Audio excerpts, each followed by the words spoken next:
Everyone, welcome and thank you for coming out this evening to Uprising 913 on the body in trouble.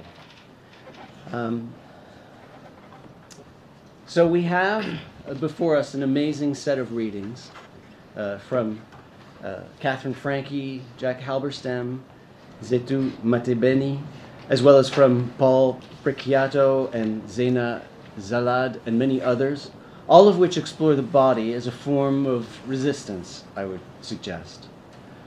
Paul Pricchiato's lived experiences of testosterone addiction and bodily transformations, Jack Halberstam's utterly compelling analysis of the transformations of the self, Katherine Franke's theorization of state power from miscegenation to same-sex marriage regulations, laced, as she demonstrates, with the power of white supremacy, Zethu Matebeni's harrowing account of the wave of murders of black, lesbian, gay, and trans people in South Africa.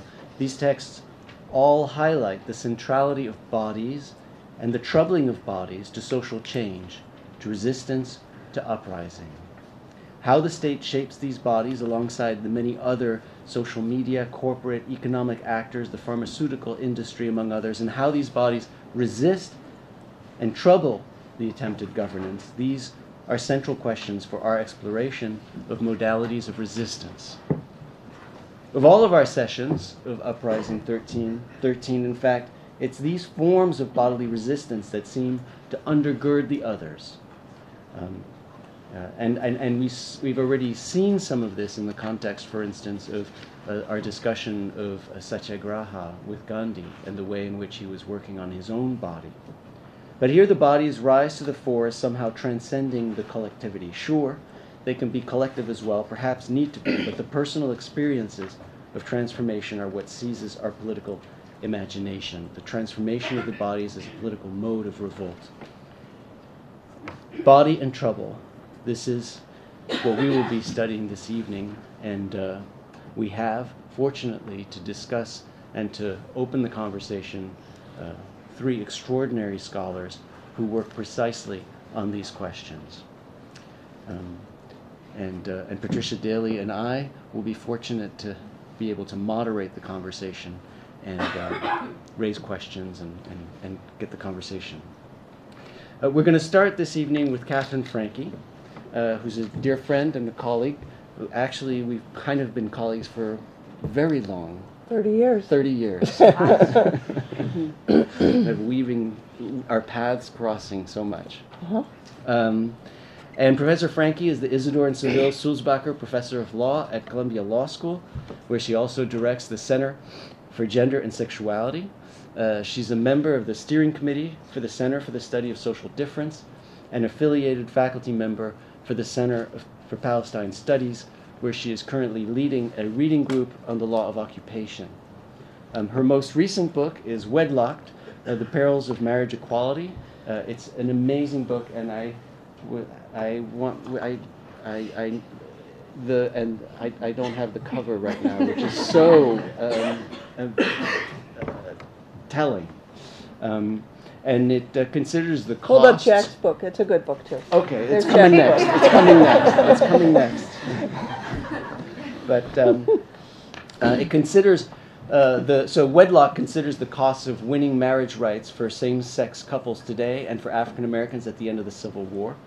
In addition to her work at the law school, she works regularly in Palestine, most recently serving as an academic mentor for the human rights faculty at Al-Quds University in East Jerusalem, and sits on the steering committee of the Academic Advisory Council of Jewish Voice for Peace. And before entering academia, she was the executive director of the National Lawyers Guild, and also before that worked in for the New York City Commission on Human Rights and founded the AIDS and Employment Project.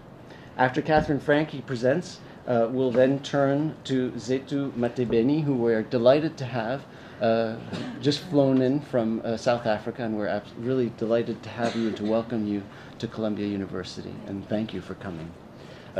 Zethu Matebeni is the convener of the Queer in Africa series and lectures in the sociology department at the University of Cape Town. in South Africa, of course. Zethu is the author of Black Lesbian Sexualities and Identity in South Africa, an ethnography of Black lesbian urban life, 2012, and she also curated Reclaiming Afrikaan Queer Perspectives on Sexual and Gender Identities.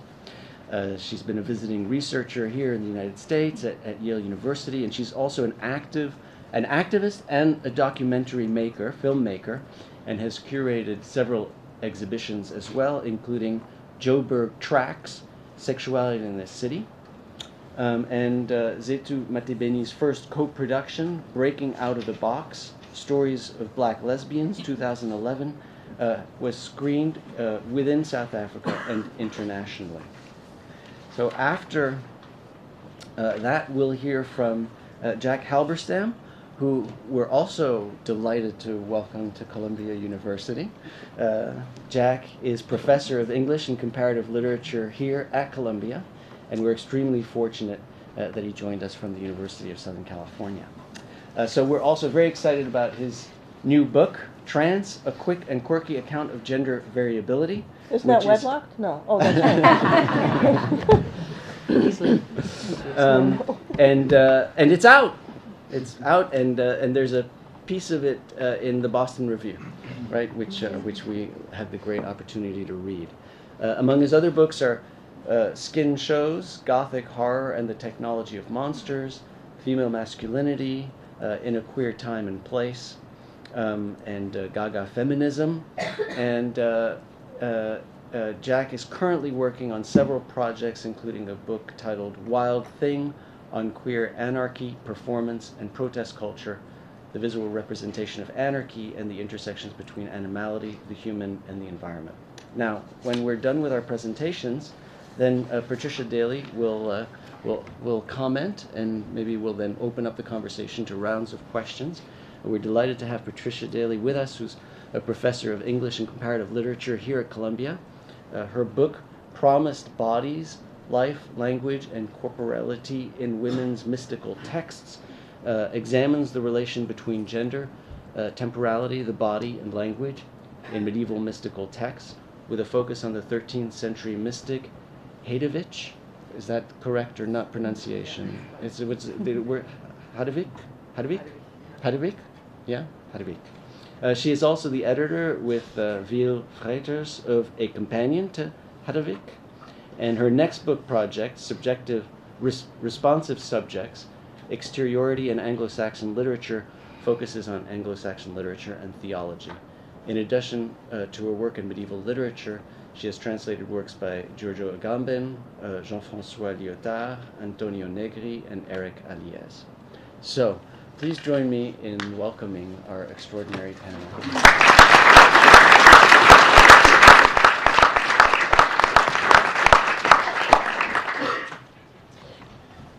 Thank you, Bernard, and thank you for that wonderful introduction. I don't want to be that person who corrects the introduction, but I'm going to update the introduction, largely because it's not on my website, but also because Tricia's here. My appointment is now split between the law school and the arts and sciences, and specifically the Institute for Research on Women, Gender, and Sexuality. And so this semester I'm teaching undergrads a class on gender justice, and I have Tricia to thank for making that happen. Moving this institution, as many of you I know are aware, is not easy, so you're a master, so we should learn from you, so thank you. I also want to specifically thank Bernard for the work that he's doing on behalf of Doyle Ham. In Alabama, many of you may know, but I bet not all of you know, that yesterday he won a stay of execution of a client you've been working with for how many years? 28. 28. And as you told me just a moment ago, this is the first victory, a first positive ruling he's gotten in this case. In 28 years. In 28 years. So, yeah. Bernard.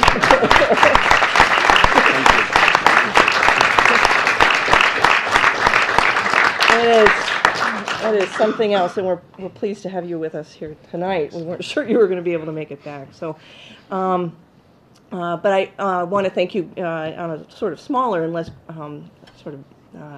significant level for bringing us together to talk about revolt, the body, and trouble. So I was reading your post this morning as you were returning from Alabama, and I was reminded of a moment several years ago when I had two fellows working with me at the Center for Gender and Sexuality Law here at Columbia. One was in the midst, about halfway through a gender transition, and was undergoing top surgery, mastectomy, while he was with us. The other was diagnosed with breast cancer shortly after she arrived at Columbia. And she, too, underwent a mastectomy really within the same week that both of them had surgery. So subsequent to their top surgeries, both also started a course of chemotherapy for her to kill rogue cells, for him to generate new cells.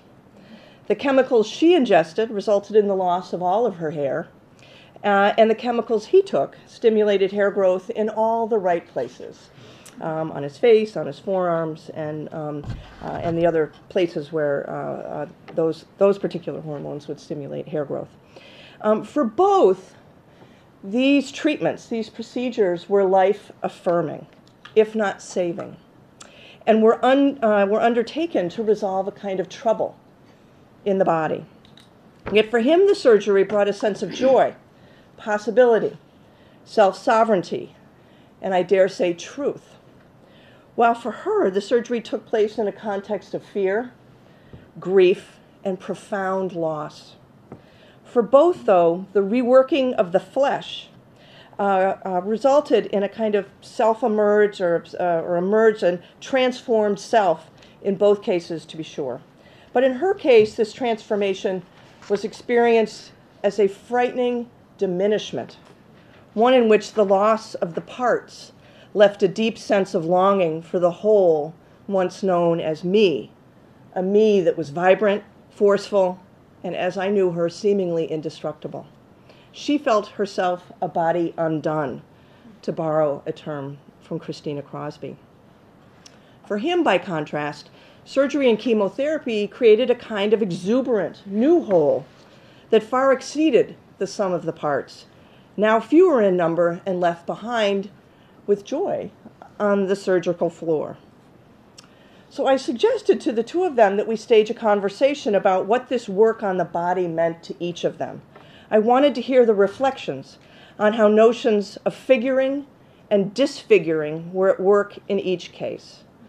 Would she describe a kind of disorganization of the self that remains in the shadow of treatment for cancer? Would he report a new sense of organization, of things at last being in their proper place? Both declined this invitation, both adamantly. So as I read Zethu and Jack's post for our session, I was moved to think more critically about notions of disfiguring and figuring of queer bodies from Zethu, or the impulse to surrender to a call to order from Jack. Now, Bernard's post this morning raised still other questions about revolt, trouble, and the body. The plea Bernard has made on Ham's behalf is to let nature take its course. Rather than having the state act as an agent of death, let Ham's body do that nasty work. After all, it is likely to come soon, we are told, because he's in the terminal or end stages of cancer. Now, whatever your position on the death penalty generally, there is something especially heinous, the argument goes, about the state killing a man who was otherwise at death's door. Metabolizing the necropolitical double binds that make up this prayer for relief, made on behalf of a dying man, I find to be a daunting proposition, for sure. So in my post for this session, I urged us to return to a case decided by the Supreme Court exactly 50 years ago, Loving versus Virginia. The case, decided unanimously by the Supreme Court, announced that Virginia's statute criminalizing marriage between a white person and a colored person violated the 14th Amendment's Equal Protection Clause. Not only because the law made the criminality of an act depend on a person's race, but because such measures were designed to maintain white supremacy. The court arrived at this explanation for the infirmity of the law after the state itself had argued in a companion case that the legitimate purposes underlying the law were to preserve the racial integrity of its citizens, to prevent the corruption of blood or a mongrel breed of citizens, and to prevent the obliteration of racial pride. Maintaining order of racialized bodies was entirely what this law was about. So this case was the first and only time that the U.S. Supreme Court acknowledged that white supremacy played a role in American society, much less served as the justification for invalidating a state's law for its role in maintaining the supremacy of white people. No mention of white supremacy when the court struck down Jim Crow segregation in Brown versus Board of Education in the mid-50s, just in Loving. So it's worth noting that the provision of law that criminalized Mildred and Richard Loving's marriage was part of a larger nativist-driven legislative effort that gained great success in the Virginia legislature in 1924, one that not only tightened up the Commonwealth's long-standing prohibition on marriages by white people to non-white people, but also required all citizens in the state born after mid-June of 1912 to register their racial composition with the state's Bureau of Vital Statistics, and the statute also defined who counted as white. A companion bill passed on the same day as the miscegenation law mandated the sexual sterilization of inmates of state institutions deemed, in the terms of the statute, to be feeble-minded. This included the insane, the idiotic, the imbecilic, or the epileptic. In this regard, I think it's fair to say that Virginia established itself as a successful testing ground for implementation of Harry Laughlin's model eugenical sterilization law, as he called it. Now, we know that the miscegenation law was found unconstitutional by the Supreme Court in 1967, but the court upheld the constitutionality of the mandatory sterilization law in 1927 in Buck versus Bell, a case that remains good law and continues to be cited by courts every year. So one way to understand the court's willingness to acknowledge white supremacy in Loving was that Loving came in what we might call the twilight of Jim Crow segregation. Loving was decided in the late 60s at the tail end of a second civil rights revolution, more, I think, as a coda to the end of an era or a kind of cleanup operation. The court's invocation of white supremacy worked as a kind of indexical gesture backwards to a now repudiated time, an admonishing gesture toward the past that had the felicitous, and I think intended, effect of exonerating the present. What ongoing utility as a mode of legal analysis might the notion of white supremacy have today? After all, we continue to live in a society that is essentially structured by forms of racial privilege and disadvantage, and we have a Supreme Court that cares more about classification than power, more about formalism than structure. And I think we live in a time in this country where the state quite clearly has been captured by forces that explicitly embrace a politics of white supremacy. In important respects, race has become the circuit that renders possible the devolution of a liberal state of comfort and control into one of fraud and force. That racial circuitry isn't only about the subordination or disenfranchisement of non-white members of the polity, but about the celebration of a kind of racial homogeneity that becomes the horizon for a state that acts in the name of a recuperated greatness for and about us. And that us is a citizenry conjured by its core base, the core base of this current administration, a white base. The exercise of public authority for this kind of state is, to be sure, a postmodern, post-liberal form of biogovernance. It motivates one to recall Fanon's powerful exposition of that moment on the street when a young child, white child, points to him and says, "Maman, look, a Negro, I'm afraid." Yet in our current predicament, it's the darn state that's doing the pointing at a Negro, at a Muslim, at a Mexican, and saying, you should be afraid.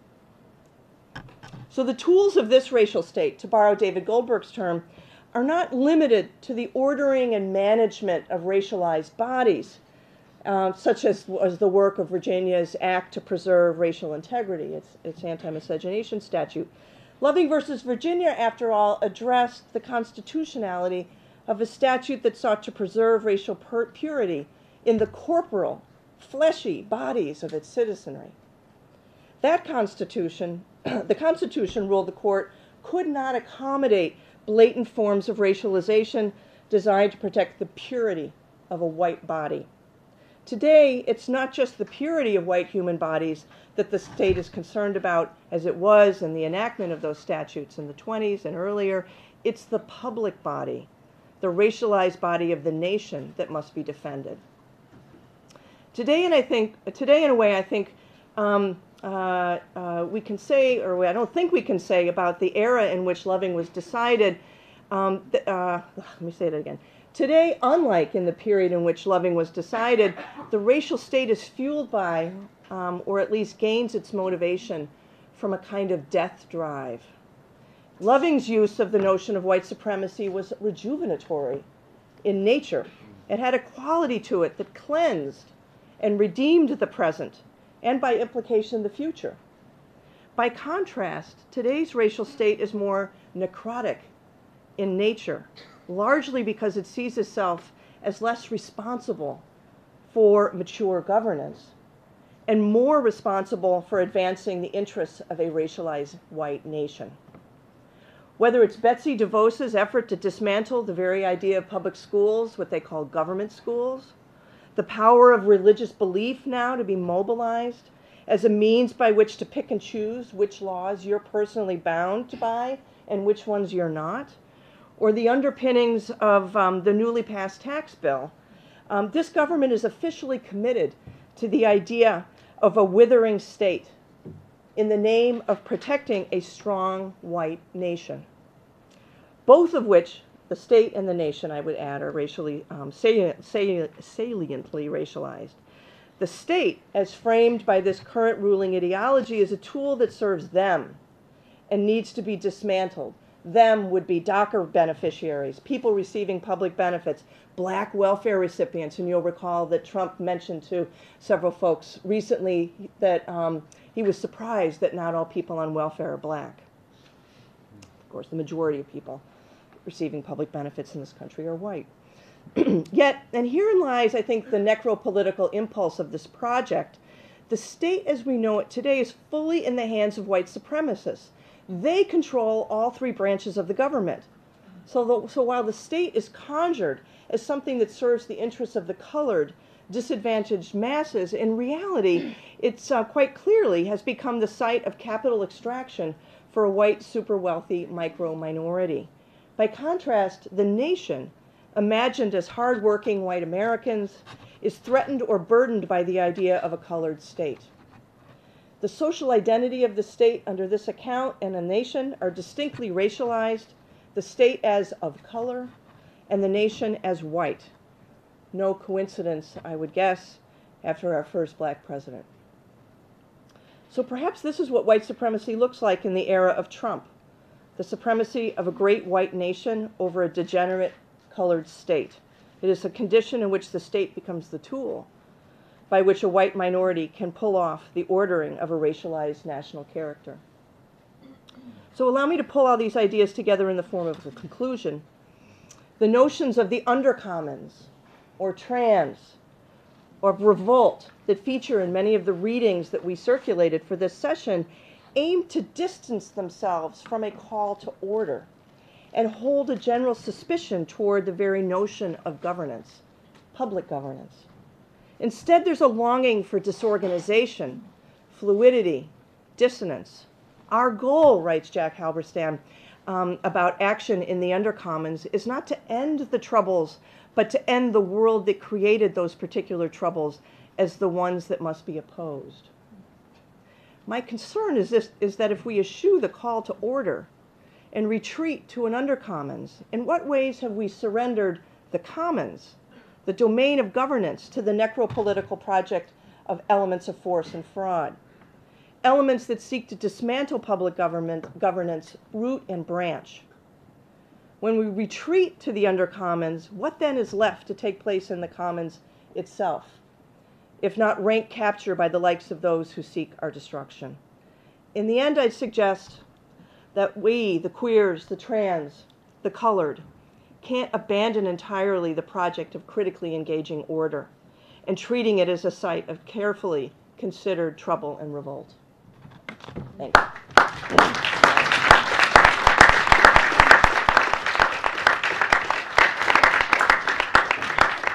Thank you, Katherine. Okay. Hello, everybody. Can you use the mic? Sure. Thank you so much for this invitation. Thank you, Bernard, and thanks to Anna for making it possible that I get here. But mostly I want to thank Katherine and Jack in particular, who dragged me out of my comfort zone to be here. But I thank you for allowing me the opportunity to think together, both of you. Thank you so much. So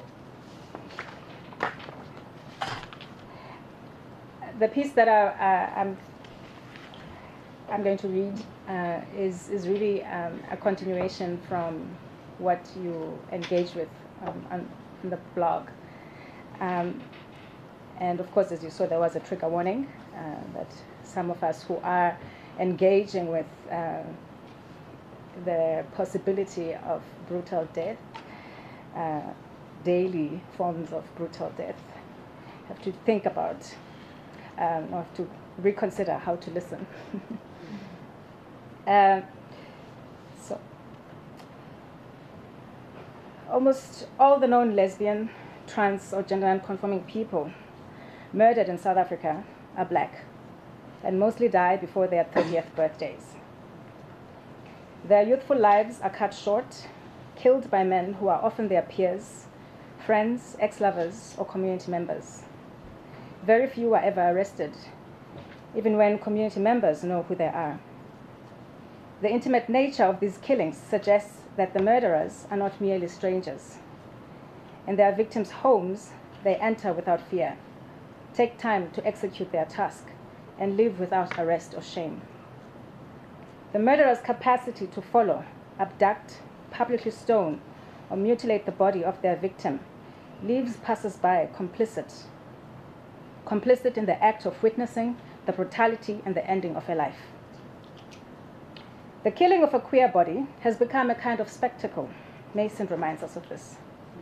The next killing is always more gruesome than the one before, always with willing spectators. In popular discourse, violence towards lesbians, trans, gender non-conforming people has become inevitable. In South Africa, another lesbian raped and murdered is a common headline.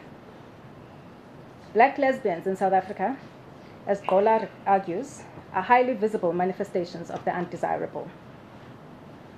Lesbian visibility as a political strategy in a context where non-normativity is frowned upon is a daily act of resistance. It is the refusal to be negated, a claiming of space and power through everyday forms of existence. Resisting invisibility, as strategic as Courier asserts it, is to position oneself as objectionable, constantly nibbling at erasure's persistence. This became apparent, firstly, in 1990, after the first Johannesburg Pride March in South Africa.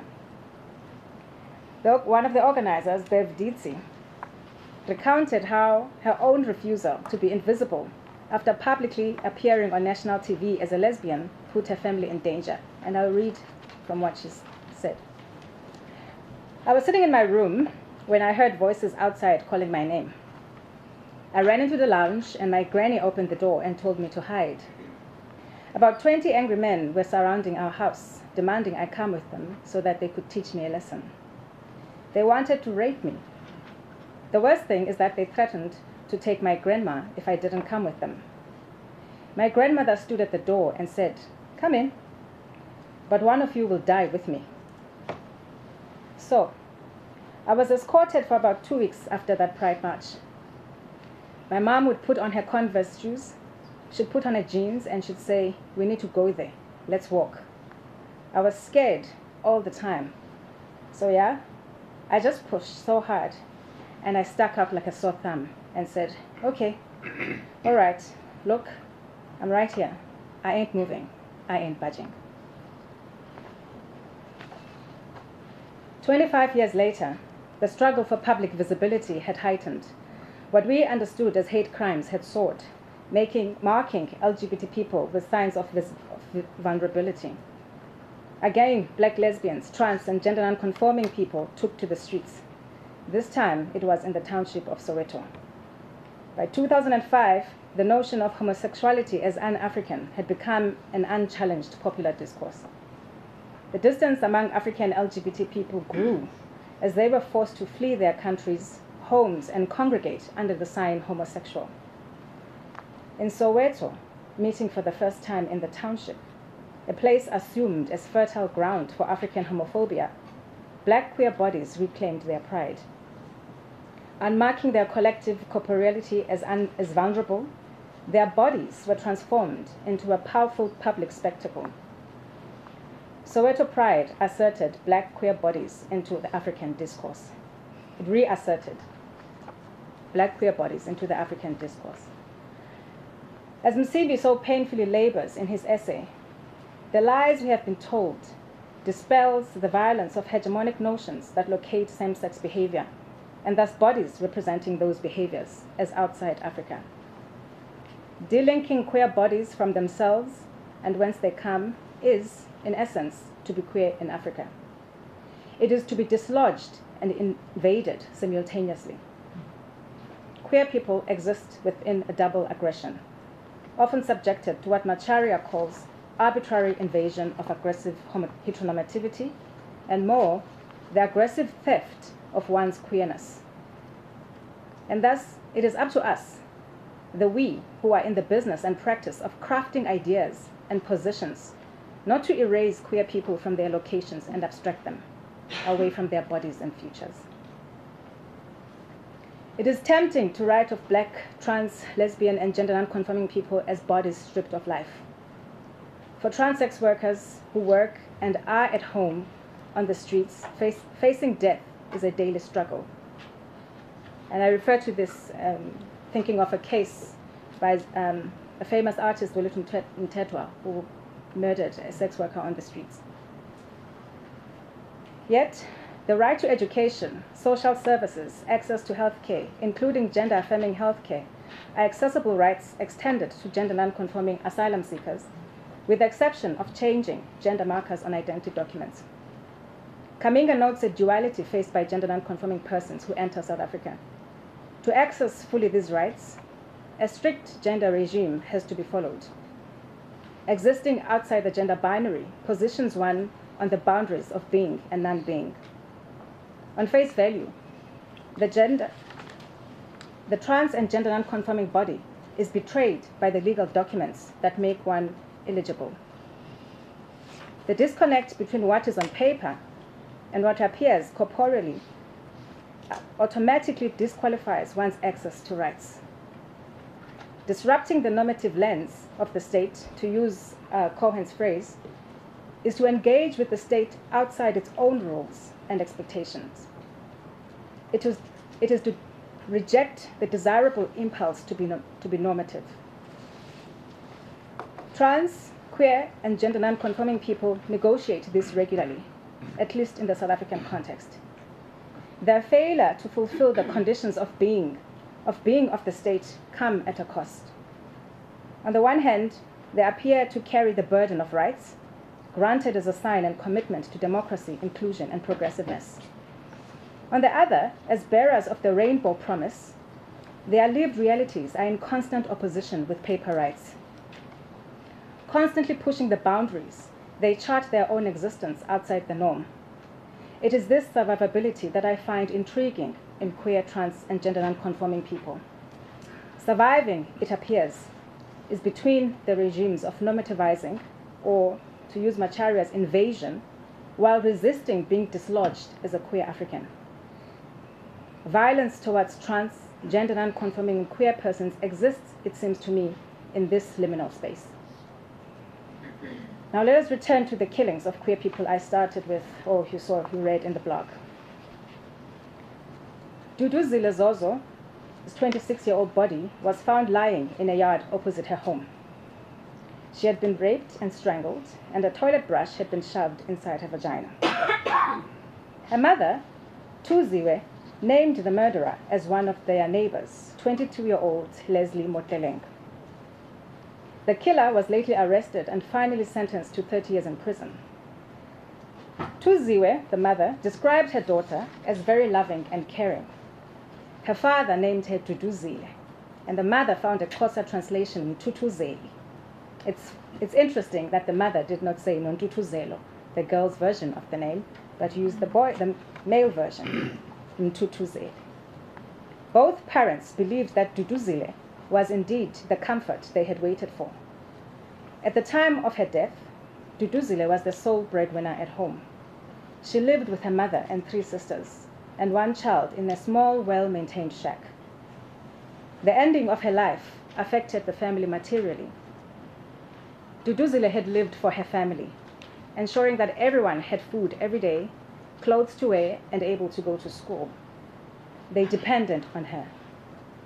She participated in this cultural labor as both a family member and a community member. The killing of her body and ending of her life was a loss to her family, community, and to communities of queer people alike. Hers was a life mourned. Warren talks about this. It was a life mourned nationally. In the court judgment, Judge Chifiwa Maumele signaled to this immense loss, befitting denial of a bail and a punishment of 30 years to the killer. Duduzile's life was a life fully lived as a queer African between the liminal space of invasion and extraction. Perhaps most shocking to the public was the killer's impetus to invade her body with a toilet brush, an everyday object of removing scum, and leaving the body dying in front of a neighbor's yard. Was this his way of signaling the nothingness of this body? In a rare turn of events, the community's outbursts and connecting with women's movements sent an awakening realization about Dudu's body. Hers was a black queer life, not only marked with productivity. The state, in its memory of her life, rejected its own process of deliberate neglect and disposability. Dudu's life was humanized. In attaining its humanness, the judge ended with his words in his judgment. Lead your life. Let gays and lesbians be. I end here filled with hopefulness. Probably doesn't sound from my voice. But hopefulness, the promise of freedom, and with the realization that after Dudu's life, no black queer body and life can end in nothingness. Perhaps it is unfounded optimism, but a possible future outside of erasure is one I hold on to. This does not mean killings will end, and that bodies will not be killed beyond their deaths. Stanley talks about this. But if they are let to be, as the judge argued, then queer people can chart new ways of what it means to be queer African. The restricting regimes will continue to be there, ejecting queers from their homes, families, and communities, and will probably kill our bodies over and over again. But the words on the banner of the 1985 Sharpeville massacre remind me, they will never kill us all.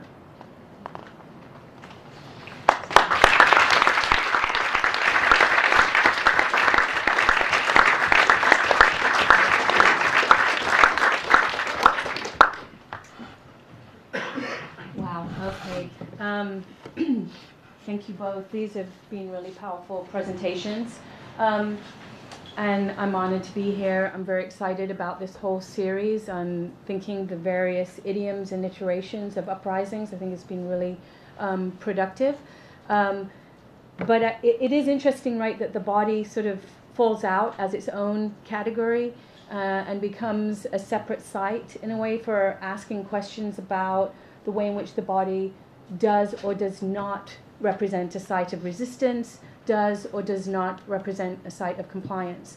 So I think that what we want to do in this session of uprisings is think about some of the cleavages that have occurred in left theory between theories of the body on the one hand and theories of uprising on the other, which seem to fall into separate domains for some reason. And I want to sort of pose that as a question. Why?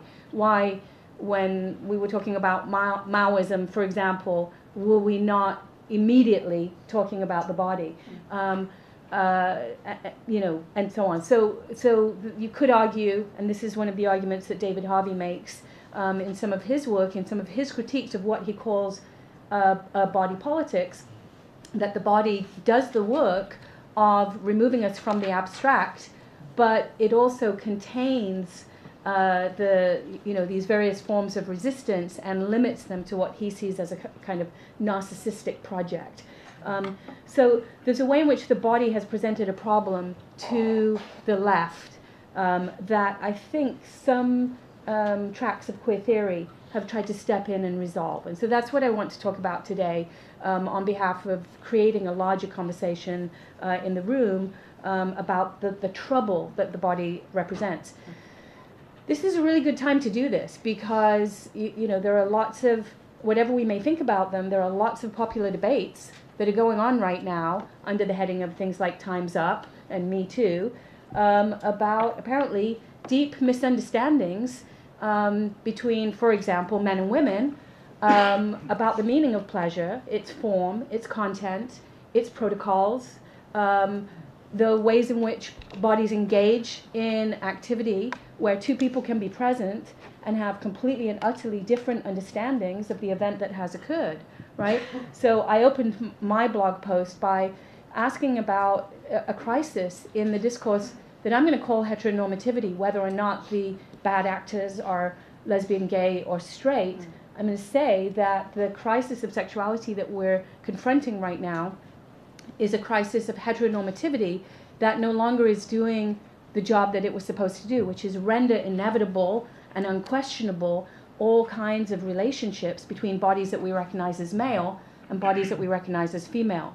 There's been a rupture suddenly in that discourse, and suddenly there's a realization that certain bodies that have been used to compliance, submission, acquiescence are suddenly enlightened about whether this is required of them or whether in fact it's a moment when resistance is called for. So that would be a really good place for us to have a discussion, especially because it's almost banal as an area of interaction. It isn't the site of an uprising, but on the other hand, it's become a deeply resonant populist site of refusal. Women saying no more, time's up, me too, right? So I want us to think about, see if we could have a conversation about this realm of communication that seems intuitive, that seems to be a given, that seems to be inevitable, and yet is now the site of an enormous amount of miscommunication, questioning, and so on. And if ever a queer theorist was called for, like I'm watching all this stuff on the news and CNN and listening to NPR, I'm like, could you find a queer theorist, someone who studies sexuality? This would be the moment for that person to step in. No interest. We're just, going round and round about he said, she said, which is a missed opportunity then to examine the structure by which these miscommunications were not seen as miscommunications, were seen simply as natural, normal, inevitable, right? So I want to pose that as just a kind of commonplace example of where the body interrupts or is the site of an interruption that tells us that we have been suddenly it exposes to us the fault lines of an ideology that was utterly and completely invisible just a moment ago. Okay. The obvious touchstone for a politics of the body in the recent past would be ACT UP. So I think it's worth talking about ACT UP a little bit. This, in a way, came up in the last session that was held in Riverside Church and was about silence as complicity. And I think in his post, Bernard talked about the fact that silence equals death was the slogan of ACT UP. ACT UP is often regarded as a political staging of refusal in startlingly new terms, right? So one of the reasons that ACT UP was so successful was not simply that this was an organized group of homosexuals, which it was, or that there was such intense urgency because people were dying, which they were, but because the form that political protest took in ACT UP was quite new, and people engaged in circus-like tactics, the carnivalesque, the camp, the very tactics that had been cast as apolitical, think of Susan Sontag notes on camp, for example, became the actual platform for the delivery of a message that seemed funny or ridiculous, absurd, nonsensical, but was in fact the only way to bring attention of these deadly matters to the fore, was by using the very materials in protest culture that had been disregarded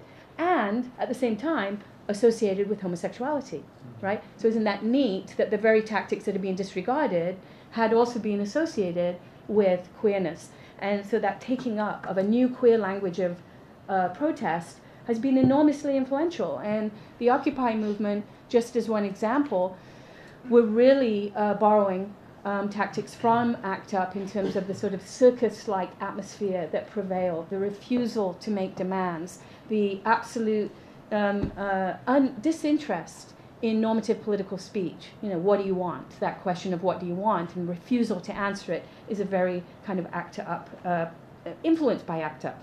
That said, ACT UP had its amazing, idealistic, utopian moments, and then did resolve into a rather pragmatic project with the title of Drugs into Bodies. And once drugs were into the proper bodies, the whole project sort of collapsed and did not fulfill the promise of a broader-based interaction with questions around healthcare, which is why we're still fighting many of the battles that came up at that time and were not resolved by ACT UP. So I sort of resist some of the idealization of ACT UP that goes on, particularly in New York. It was a very middle-class movement, it was a very white movement, and it responded to the fact that people were dying who did not expect to die. So if we think about Ruthie Gilmore's famous formulation of racism as vulnerability to premature death, this was a population that did not feel vulnerable to premature death, suddenly found themselves in that predicament, and did make some, all kinds of associations with other communities, including drug users and communities of color. But once drugs were safely in bodies, cocktails were available, the AIDS crisis in a way went elsewhere. So I also want to point to a sort of a failure that's embedded in that project and not offer it up simply as a utopian project that we should return to. In terms of queer theory then, which I hope that we will see as one of our most useful archives for our discussion tonight, there is a tendency in the university over the last decade, again, to dismiss queer theory as being a kind of narcissistic, narrow preoccupation with the body. And I remember even back in the 90s going toe-to-toe with somebody when I was teaching at Yale for a semester who said, but queer theory is so narrow. It's such a narrow set of concerns. And I said, what do you work on? And she said, baboons in Madagascar. And I was like, wow, that sounds like the definition of narrow. And yet, I would not deny you're right to study this, right? So why is it over time that queer theory has been cast as narrow? What's narrow about the body? One of the basic building blocks, after all, of community, collectivity, revolt, the society. What on earth would be narrow about it? And it's the rendering, the continuous rendering of sexuality as a place that is just a site of personal pleasure and engagement and not the stuff of political ideology. And we've just heard in Zethu's great paper of exactly how the body is the site of punishment, and in Katherine Franke's work, the way in which the body is the site of negotiation in relationship to the law, in relationship to massive ideological structures like white supremacy. So how on earth is the body narrow as a component of struggle?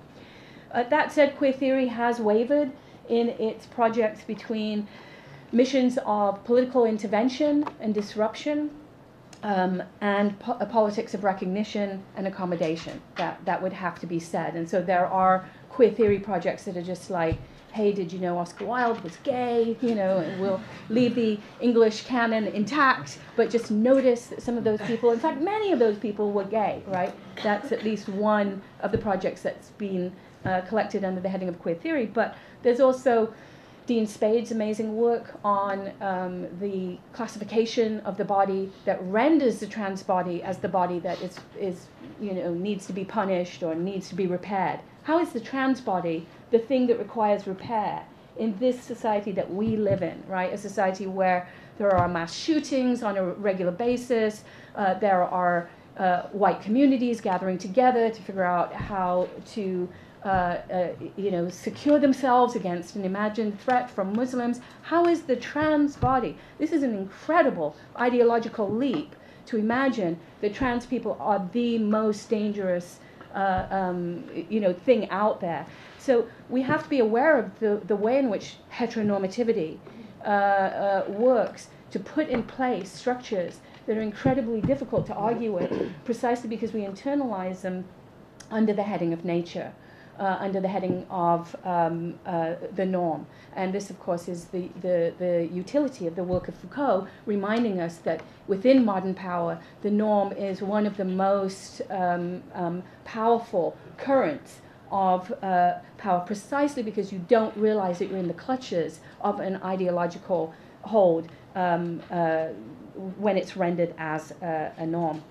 But we could also turn to Rod Ferguson's incredible work, both in Aberrations in Black, which is a critique of American sociology as not, in fact, being a study of and a deconstruction of the norms of race, but their implantation, right? So his work on disciplinary power, the norms of the university, and the way in which the university actually takes up the project of normalizing and makes it its mission, rather than being the site of contestation, is something that I hope that we will discuss here, since we are in a university. The other component would have to be feminist theory and feminist history. And I was reminded of this today when I was looking at Twitter. And somebody in England had posted a sign that really took me back to my 70s feminist punk moments. And it was a picture of, I remember seeing this ad in England, a car ad, and it was an ad for a nice new car, and it said, if this car was a lady, it would have its bottom pinched. That's, Englishism. It would have its ass pinched, right? And so a feminist group had scrawled, if this car were a lady, it would run you down. And I love that, I really do. And I love that, I mean, feminism is often an absolutely excised archive for political protest, and yet it's actually 70s feminism, which is one of the most dismissed archives of political protest, is full of actually these comic interventions. The graffiti art within feminism is absolutely amazing and presents all by itself a crucial archive of resistance. But in relationship to feminist theory and history, this is where the title of today's session is, after all, Trouble. And the political or theoretical vocabulary of trouble comes from Judith Butler's work. And I think it's really important, again, not to take Butler's work for granted because it's become so hegemonic, but to remember the intervention that was made by Gender Trouble in 1989, precisely around many of the fault lines within feminist theory and an emergent queer theory that she was very much a part of articulating. And it took, the first 3 or 4 books from Butler to articulate what we're here trying to do in 2.5 hours, which is try to understand why the body is a site of trouble, of necessary trouble, what it is, what role materiality has in the making and unmaking of the world, how we can imagine and deconstruct the subject through our understanding of embodiment. And you'll remember that gender trouble was constantly misread, which is actually super interesting. Even as it was taken up as a hegemonic text, it was also taken up as a book where people said, oh, it's great because then, you know, we can do drag and then we undo all these gender norms. And then Butler had to write yet another book saying, no, you can't undo gender norms, you can only multiply them, right? And there's that amazing essay, some people might remember, The Force of Fantasy, in which she argued against censorship on the grounds that to engage in censorship, you know, and here we could think about some of the trigger warning material, is to do the work of the state for it.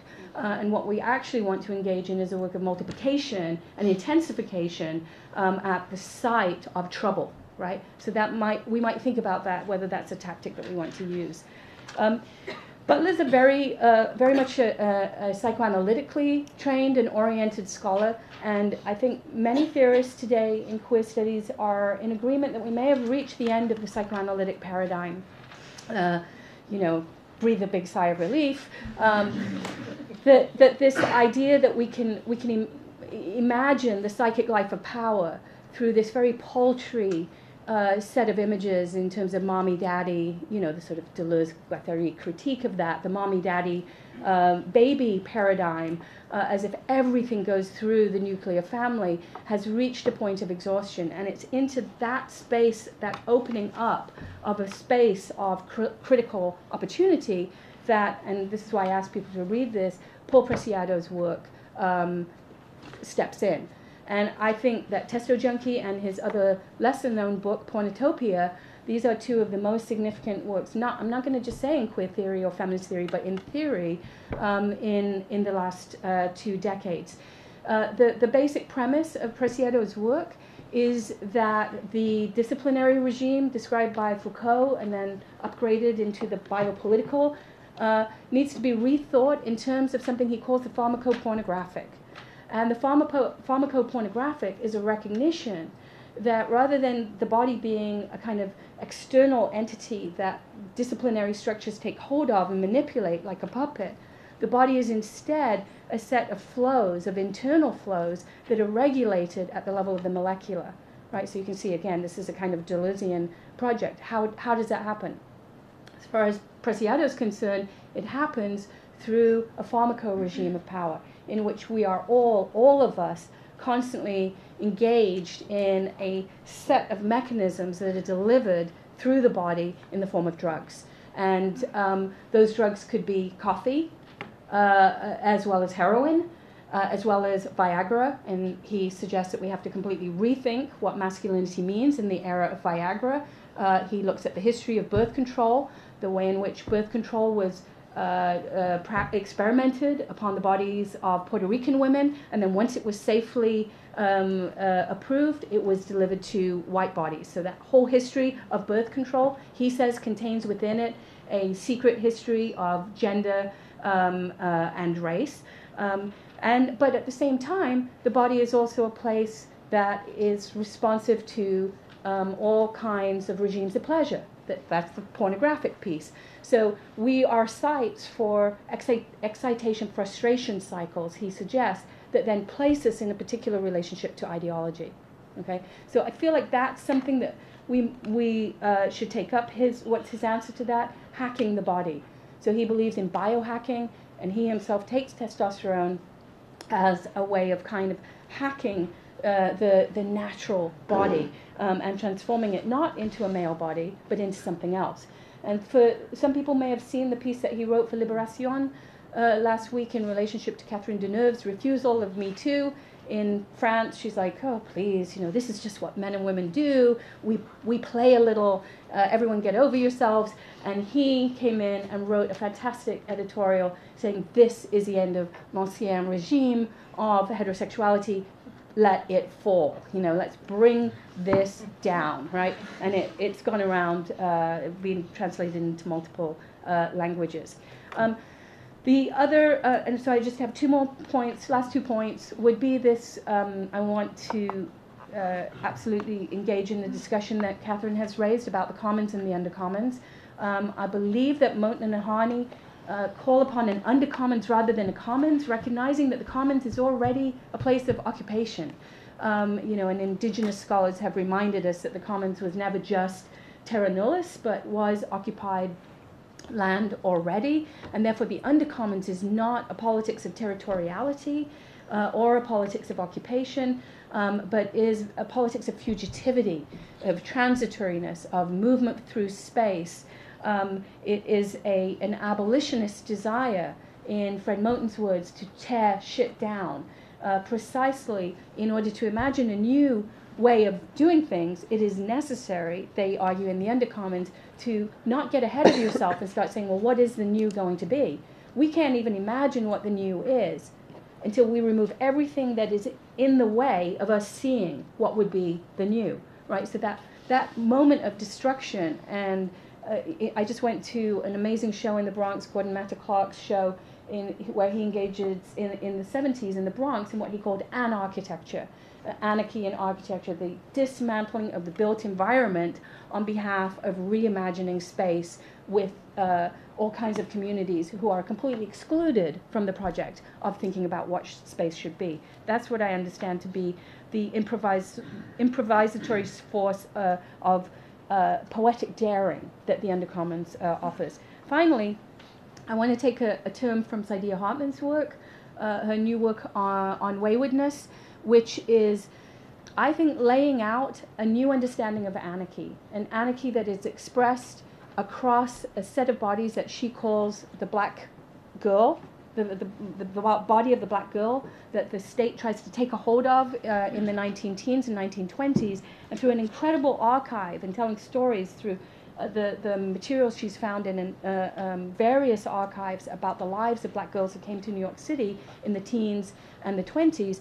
She suggests that by refusing to work, by refusing to labor, by refusing to enter domestic service, and by often risking ending up in jail, one at a time and as a chorus, these girls articulate a theory of anarchy, one that will never make it into a book, will never be penned and given an authorial signature, but is nonetheless an anarchy that goes here under the heading of waywardness. So this tendency to dismiss the body and its locations, or to cast bodily concerns as identitarian, I would argue allows for the political to be conducted separate from any particular set of concerns or interests. Time's up on that too.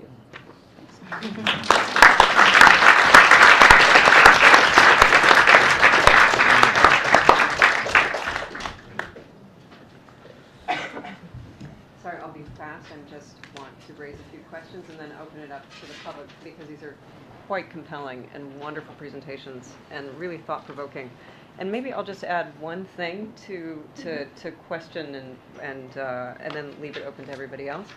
I wanted to think about how we would parse some of the differences that we're assuming between bodies and their relation also to sexuality, because we're focused predominantly on sexuality as a kind of a marker of, or a site of resistance for bodies to be able to articulate some kind of, you could say, negation and affirmation at the same time. And I'm thinking of Hortense Spiller's Black, White, and in Color, a book which delineates carefully between body and flesh, and for whom the distinction functions, she says, as the central distinction between captive and liberated subject positions. The readings and topics in this panel oscillate between embodied sexuality and race, but how exactly they coincide in trouble is what I'd like to understand perhaps better and invite you to speak about. To return to Spillers, who disambiguates the two in a number of ways in her work, she says, the concept of sexuality originates in, stays with, the dominative mode of culture and its elaborate strategies of thought and expression. Sexuality as a term of power belongs to the empowered. So I assume that you're challenging that, but I would love to hear a little bit more about that. So I guess, what are we talking about when talking about bodies in these instances? how do these bodies claim or refute definition? And are we talking also maybe, do we want to return to the flesh-body distinction? And historically, we can go way back to even medieval mystics to think about the ways in which the body is hacked in a certain way. There is a certain kind of redefining.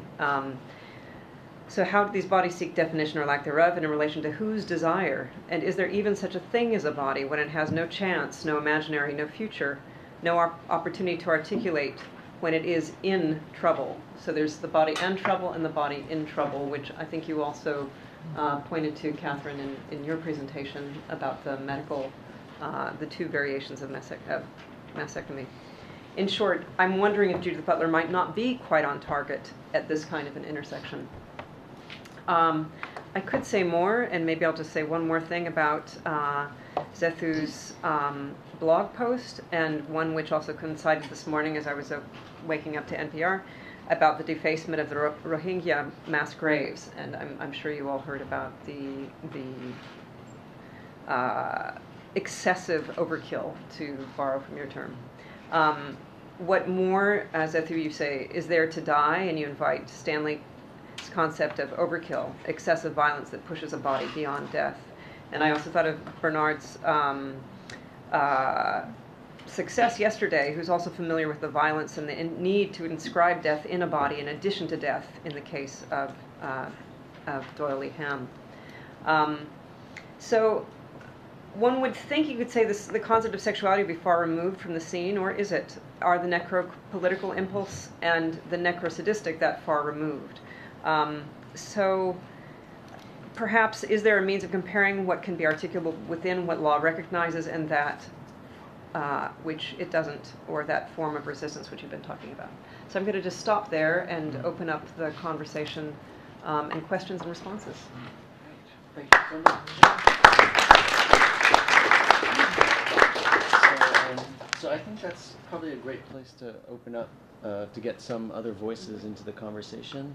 And maybe I'll just pass around the mic a little bit so that, because I don't think we have another mic, so we just pass this around. And maybe, is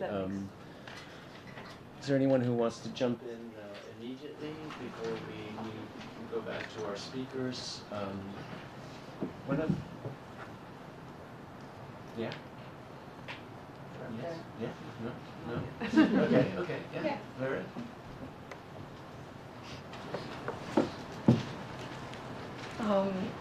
I still don't know how to articulate this, but I think it has to do with this tendency towards, when thinking about the revolt of the body, the tendency towards anarchy, towards being hard to read, towards forms of imperceptibility, towards free flow of molecules, of hormones, of affect, basically in many ways like defining itself in opposition to the state, in the state that points, the state that categorizes, the state that I guess encapsulates the body in certain predetermined forms, and the whole pharmaceutical, economic, and all of the industrial, military, industrial complex that the states kind of comes with. And my question is about a distinction that was very striking in the undercommons for me, that really kind of changed things, the way I think about, I guess, politics and the trouble that the body can do. And it's between self-defense and self-possession. And so Moten and Harney speak about enclosure, and about the enclosure that the norm of politics, kind of done in the fashion of parties and identity politics in many ways in the state, encloses this like free flow, this tendency towards anarchy, and how, I guess,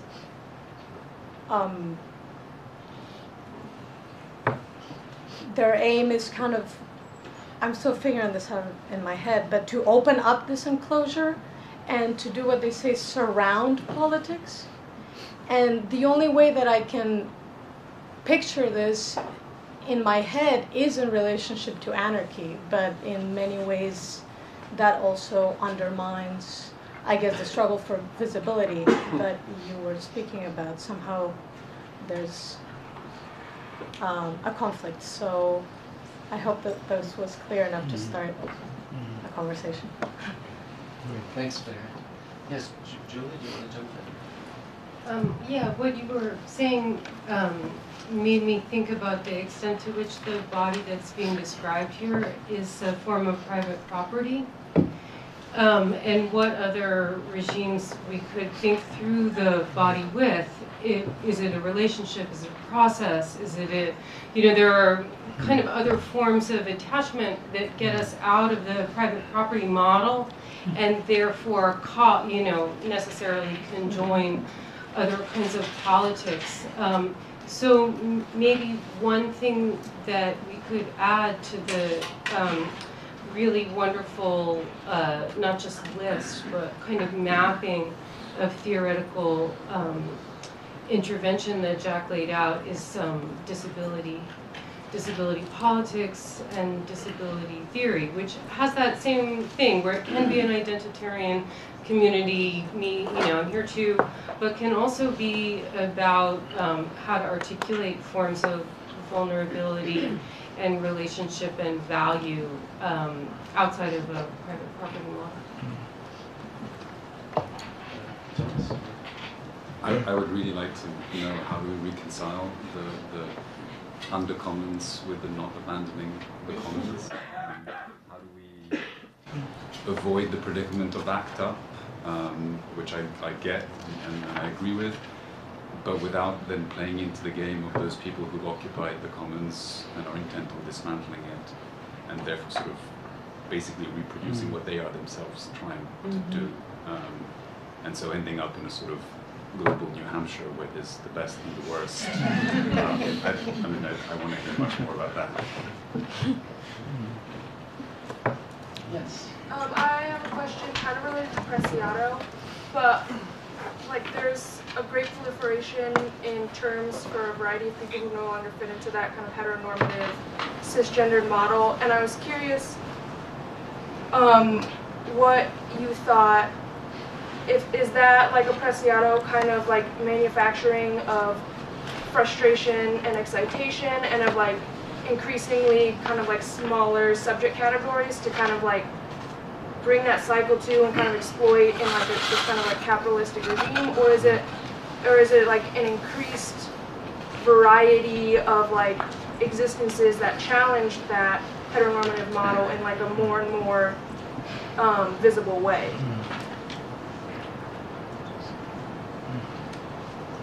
So we've got a lot of topics already to address, and maybe I'll just add one or just add one quick intervention, and then maybe we can ask our panelists to start addressing at least anything that was raised, and also things that were raised in each other's presentations. And in part, as I was reading the posts and listening to the interventions, I was thinking about taking a step back to push us 2 steps forwards or something, which is to actually think about the ways in which the turn to the body or a political economy of the body, starting in the 1970s, what it was trying to do as against the models and concepts that it was resisting, which would have been more classical concepts, I think, of notions of consent, or the liberal notions of consent, liberal notions of choice, which somehow needed to be pushed further, and I think that's a lot of the work that was being done at that time. And so the body becomes a way to reimagine or to render more complex some of these concepts, I think, of choice and of consent, which then, when we listen to something like, or when we hear something like Me Too, we don't want to just filter through the notions of consent, which we had gotten beyond that, right? But then the question becomes, what is it that the focus on bodies that you rightly suggest kind of falls out of so much of the discussion, the preceding discussion, and our own maybe in Uprising as well? What is it that's doing in relationship, and the other term that we're using, trouble, which, and we had a lot of discussion, at least originally, when we were naming, right? And I think it started trouble, then we added body, and then, right? So there was some discussion about what it was that we were trying to get at here. What is it about troubling that does something different than the focus on, maybe the focus on the body, right? And so I think it ties to these questions of fluidity, maybe, and anarchy, and versus fixity or opening up things, right? Which is what troubling does, I think. And then, so by doing that, which is kind of stepping back to see what it was, where it was that we were going with the body, it makes me wonder if the path forward is more through notions of troubling than sticking with the body, which sometimes, for me at least, remains somewhat fixed or tangible, too tangible or something, or too concrete in a way, in contrast to notions of trying to rupture, fragment, change, etc. So those are just some thoughts. But why don't we? We're more interested in what you're thinking about this. So, Katherine, why don't you start us off? Maybe there's a lot on the table to respond to. Yeah. Yeah.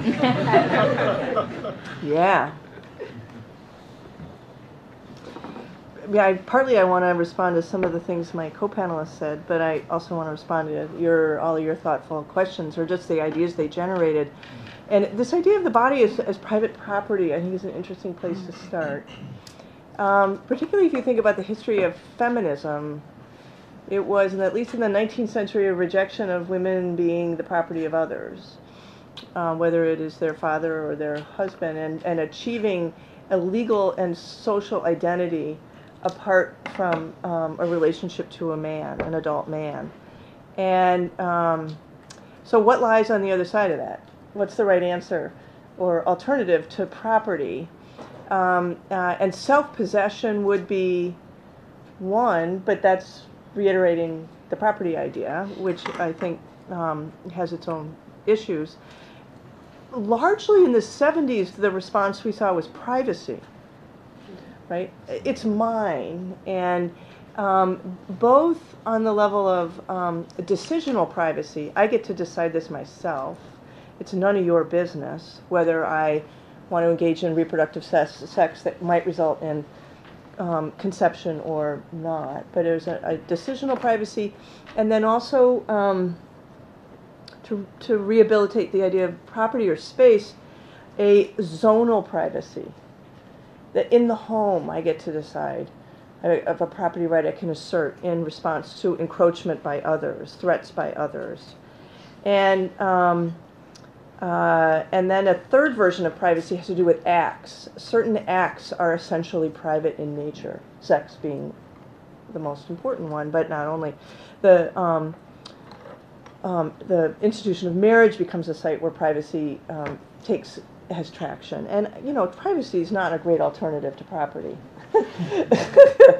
at all. And so gay people took the privacy argument and ran with it, but it does have that bad odor of the closet that I think and shame that that at least some of us resisted. Mm-hmm. And part of what ACT UP was doing was saying this is not a private problem of the body, this is a larger public problem that we're going to put in your face. We're here, we're queer, get used to it. Zethu raises a different question, which is that of legibility. And that's a different move altogether that I wanted to ask you to say a little bit more about. You know, legible as what and to whom? And in legibility resides safety.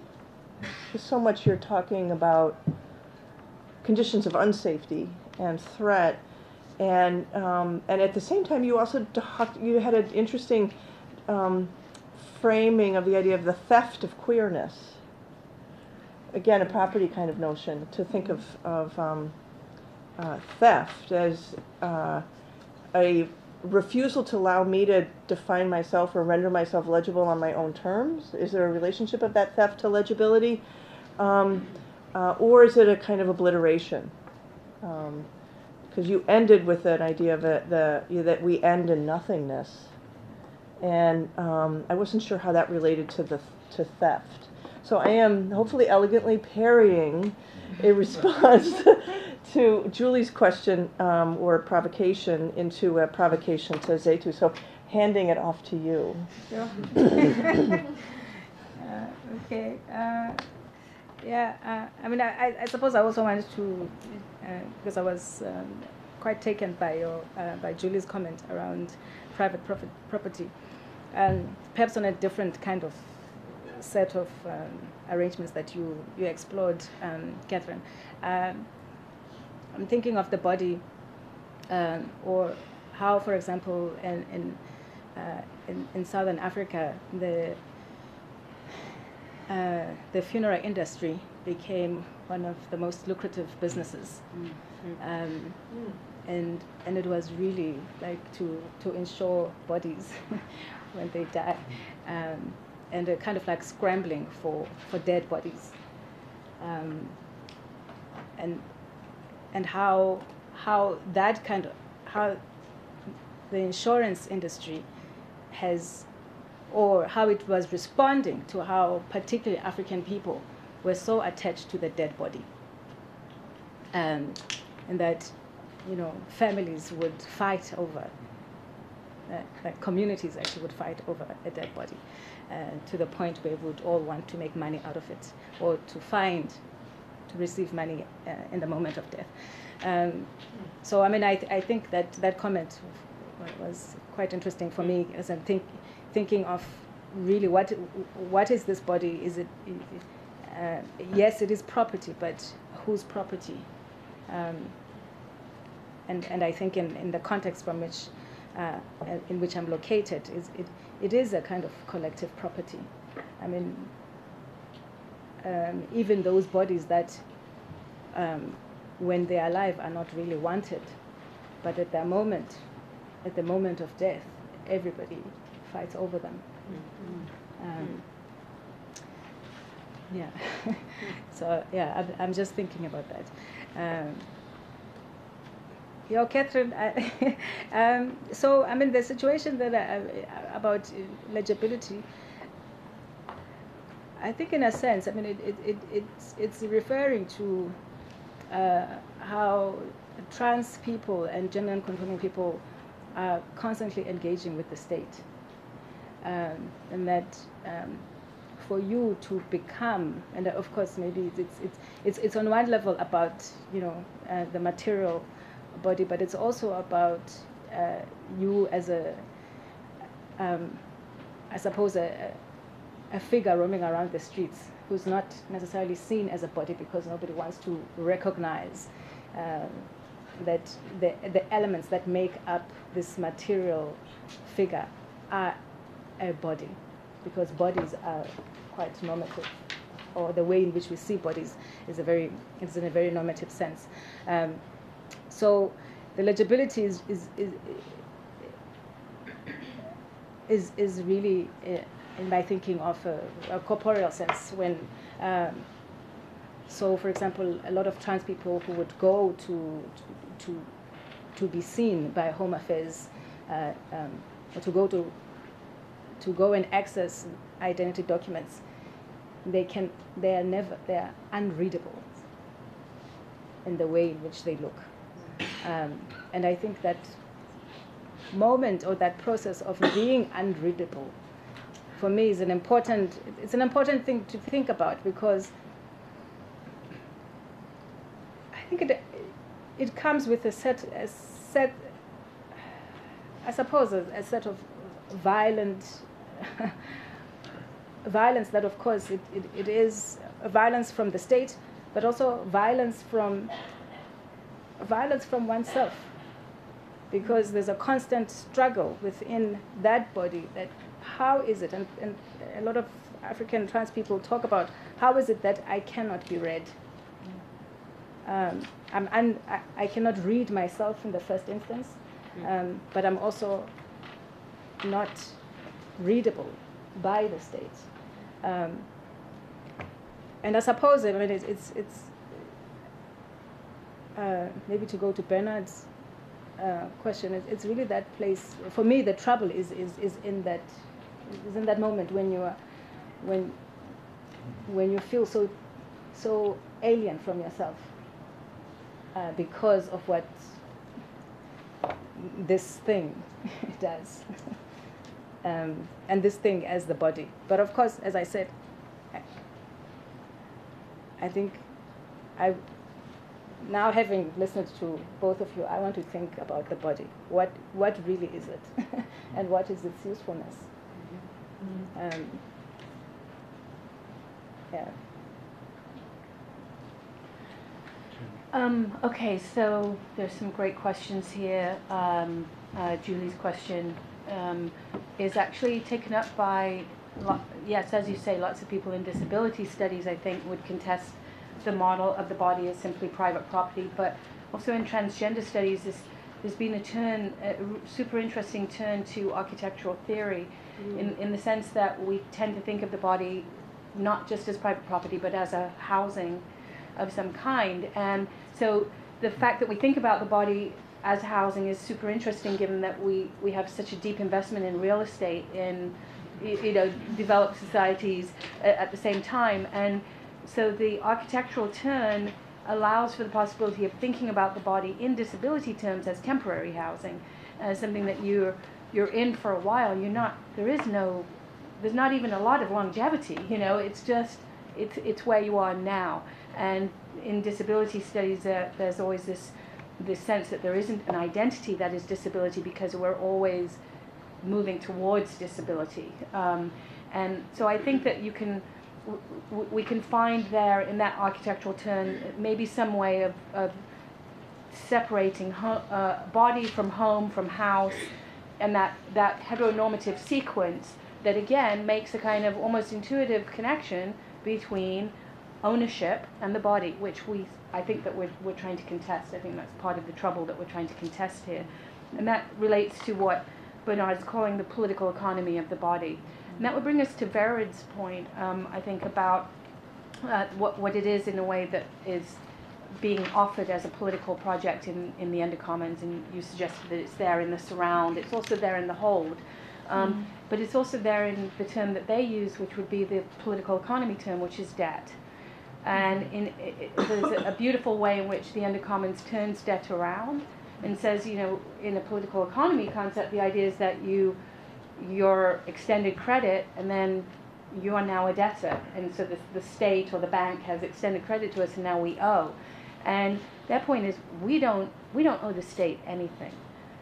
We owe each other something, and that mutual debt, which is the terminology that they use, is the only debt that should ever be repaid. And I think you could link that, for example, to the student movement to refuse to pay student debts, right?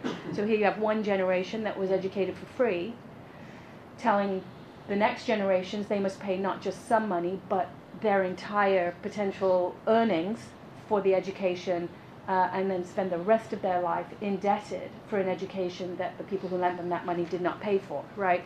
So that sense, this negotiation around debt, Vered, might be one place that we could start thinking about, a politics of an undercommons that eschews these conventional understandings of credit and debt, and goes instead for the mutual debt, and their phrase is "we owe each other everything," right? So which is a beautiful way of thinking about what it means to be in solidarity. We owe each other everything. We don't owe the state the thing that it says we owe them, and that would be where you get to a kind of an anarchy that isn't just like, going local or rising up in a disorderly way. No, I mean, there's a real reason to think about anarchy right now, and I noticed that there's a new biography of Lucy Parsons, for example, that just came out. Well, there's been tons of materials on Lucy Parsons. Suddenly we're interested in Lucy Parsons, the black Native American anarchist whose primary mode of discourse was oratory. And I think we're deeply interested in anarchy because we have lost all faith in the state, which then asks for some kind of formulation like the undercommons. And then I did want to answer, it's Molly, isn't it? Molly's point about Preciado is Preciado then asking for smaller and smaller categories to be recognized. The opposite. Preciado is almost saying man and woman don't exist. There's no such thing really anymore, because what we meant by man and woman were held in place, first in a great chain of being, and then in a post-theological context, they're held in place by a reproductive pact or a domestic contract. All of those things are no longer in effect. So for Preciado, what we call man and woman are it's just an afterglow of a system that's already gone. That's why he's saying, goodbye to the ancien regime. People like Catherine Deneuve, who are like, oh, a little playfulness, what's the harm? Is exactly that trivializing of what actually amounts to assault. Regularized assault is precisely the misrecognition that ancien regime is past, it's gone. We're not arguing for the dismantling of heteronormativity. It's over, it's finished, it's already gone, and that's why, in its absence, we're bewildered. What is the meaning of sex? When is someone consenting? When are they not? What is the meaning of a sexual identity forged around the disinterest in whether the partner is enjoying it or not? Right? That would be an interesting question. What sexual identity is aroused by the non-participation of the partner? Right? How do we end up producing that as an actual normative category? Right? I mean, that's so much more interesting than how did you become homosexual? Right? There's a million and one answers to that. But how did you become someone who doesn't care whether your partner is awake? Right? That's a super interesting question to me. And amazing that we don't ask it. Amazing that we live with a norm in which these kinds of incredible violences that Zethu is talking about are at the other end of the spectrum of like, well, awake or not. This is good for me. Thomas, maybe your question. I don't know. I mean, I think it's a really good one. I think it's something that we should engage here. How do we take the energy of a very vital and original, innovative set of political operations like ACT UP or like Occupy and prevent its calcification? Or can we? Or do we not worry about that and know that we have to constantly improvise, and that the minute that you think Occupy is a great thing is the moment that it's already over? Should we be much more stealthy and much more nimble in the ways in which we imagine political uprising? Are we just way too tethered to earlier articulations? Should we be? We should have little workshops designed to come up with better slogans. Even something like that would be welcome. The hey hey ho ho, the state must go, or whatever is. The lack of humor and the repetition of the same is part of the work that I think we're here to contest.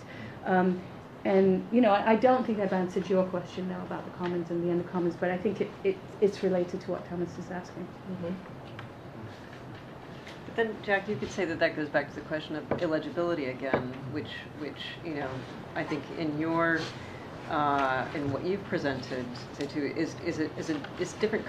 I'm not sure how to relate those two precarities of those illegibilities and what to think about.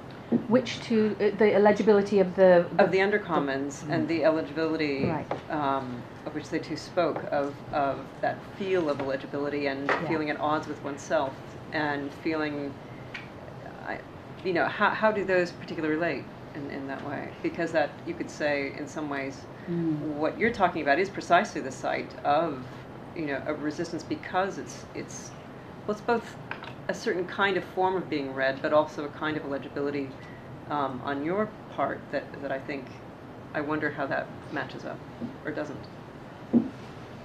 Yeah, well, I think one of the things that Zethu is describing, and correct me if I'm wrong, is the way in which the queer, black, gender non-conforming subject cannot be recognized as a subject of precarity by the state, because the state is there to protect other interests. It's not there to protect exactly the people who are being brutally attacked, and that illegibility is really dangerous to those bodies. But then legibility is also like incredible precarity. To be seen as a gender non-conforming person is also a problem. And so the thing about James Scott's idea that illegibility is a greatly underestimated form of political autonomy, that seems like something to also add to. Catherine, do you want to jump back in? I'm writing a lot of things. Go ahead, and then we've got some hands up. So. Well, I just have so many questions for you, Zethu, on this question of legibility, because queer people in the context you're describing are enormously legible and vulnerable by virtue thereof, right? By not fitting within a set of scripts that seem to secure some form of safety. So one wants to, I guess, transition from legibility as a target to where you ended, which is legibility as rights holders. And that's kind of where the gay rights movement in the U.S. is the Supreme Court recognized us, we rendered ourselves legible to the Supreme Court out of a not an argument of property or privacy, but of affect, of humiliation. That the state's refusal to recognize our families humiliated us and our children. And it's a shame. Yes. And, my whole thing has been, who the heck cares what the state can't think? I mean, go ahead, humiliate. I don't want to be part of that show. How would we be legible relative to one another? And just riding the subway in New York now, as compared from when I first moved here in the 70s, I can't pick us out anymore. There was all these wedding rings, and in the old days we were legible to each other, and we were definitely vulnerable in ways that we're not now. Some of us. Right? And you're living in a different site than we are too. So yeah, you're right, Catherine. The context is very different. Yeah. Even I'm taking leaps and privileges, actually, even talking about trans and gender nonconformity in the context in which I live, because that on its own is yes, it's a lived reality, but it also comes with a set of risks, but also privileges, because to position oneself as gender non-conforming or trans, and in the sense that trans in the sense that in the sense that people understand, like you can access hormonal therapy, you can you can have assistance from the state, etc. That is a privilege in South Africa. Mm-hmm. For example, if you want accessing gender affirming surgery takes about 20 years. You get on the waiting list for 20 years in the public hospital.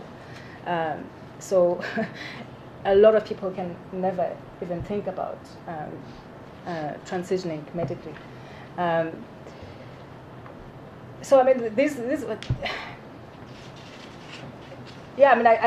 feel awkward myself having to talk about this, because it's a very privileged position. when the reality is very different. And so, there's a little bit of a struggle and wanting to hold back from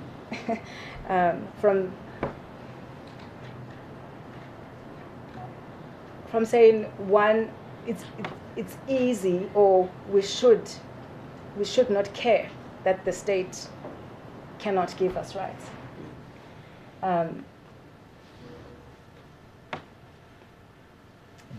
Some of us care, and some of us have to care, because in many ways that is the only way in which we can have a small amount of dignity.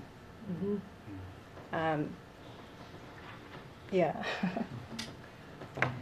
I wonder if this relates in some point, though, to kind of historical trajectories or something, also in terms of when we might feel that we might want to deconstruct rights, for instance, right? You know, I think that goes to the larger debate and critical legal studies about, you know, at what point. I mean, you know, one doesn't necessarily always deconstruct rights in every context. It needs to be contextualized to the right place where, you know, you might be at a point where, yeah, that's the work that needs to be done. You might be at another point where that's not the work that needs to be done. And so it could be that some of these conversations we're having are seeking too much of a kind of, you know, of a universality to the critical theory and not kind of positioning it in exactly the right place in the right context, given the particular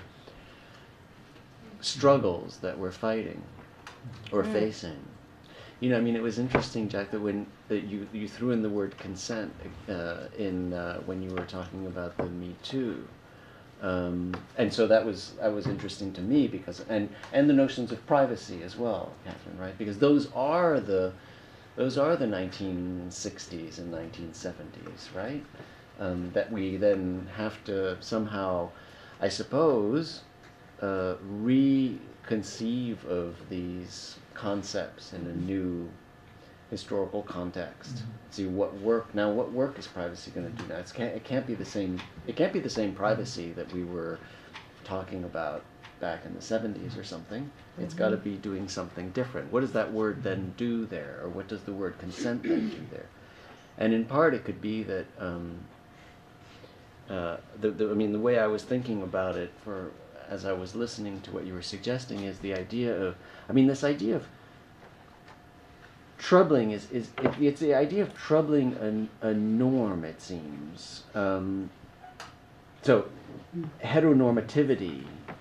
So we could say, well, it's dead. It is the Ancien Régime, and maybe it actually is more alive than the Ancien Régime was in 1790.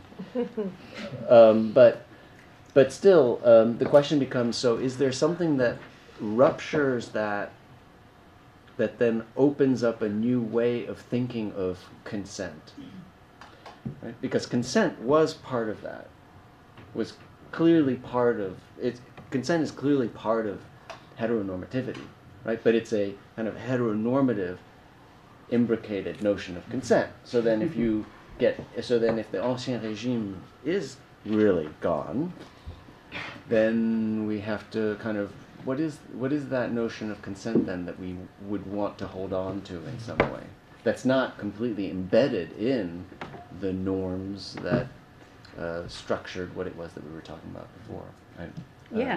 One thing you could say is that and of course, to say heteronormativity is dead is not to say that everyone even has noticed that it died. It's just stinking up the room, but it doesn't mean that we don't go on as if it's still there. And in fact, as Zethu's saying, in certain circumstances, it remains the law of the land. And in fact, which is why you can have even a concept like corrective rape, because there can be a notion of a norm that is powerful enough to produce that kind of, sense of violent need for repair.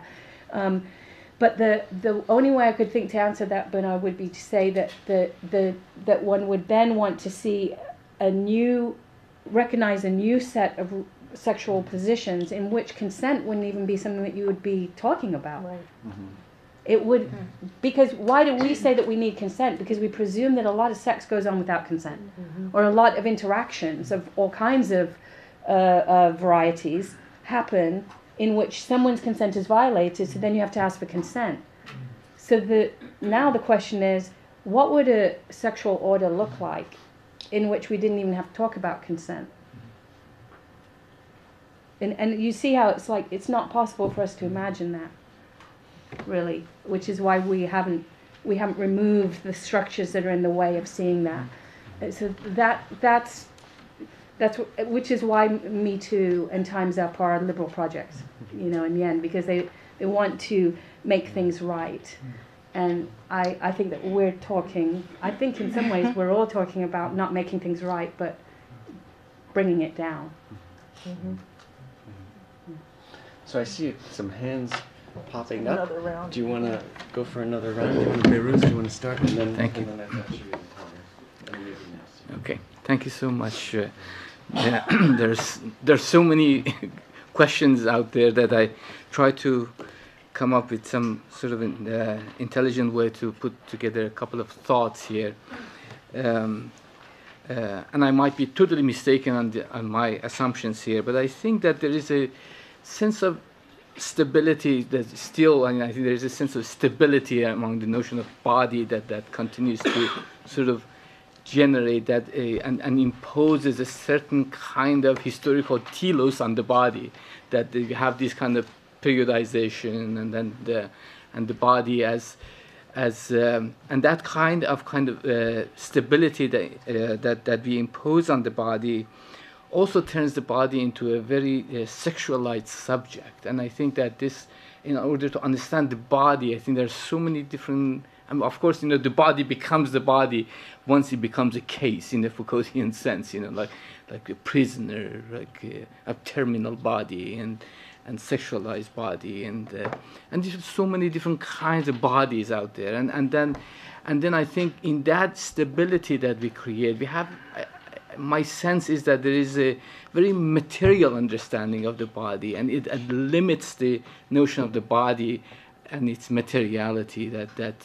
And I think if we go a bit beyond that materiality, that is, this body ends with the flesh, or there is something above and beyond the body that still connects one's body to other bodies, and in that sense, I think when we are thinking about, for example, hacking the body, this hacking, does it happen only on material basis, or this hacking happens at a spiritual level, for example, that also has a very significant transformative effect on the body, which is totally non-material in a sense.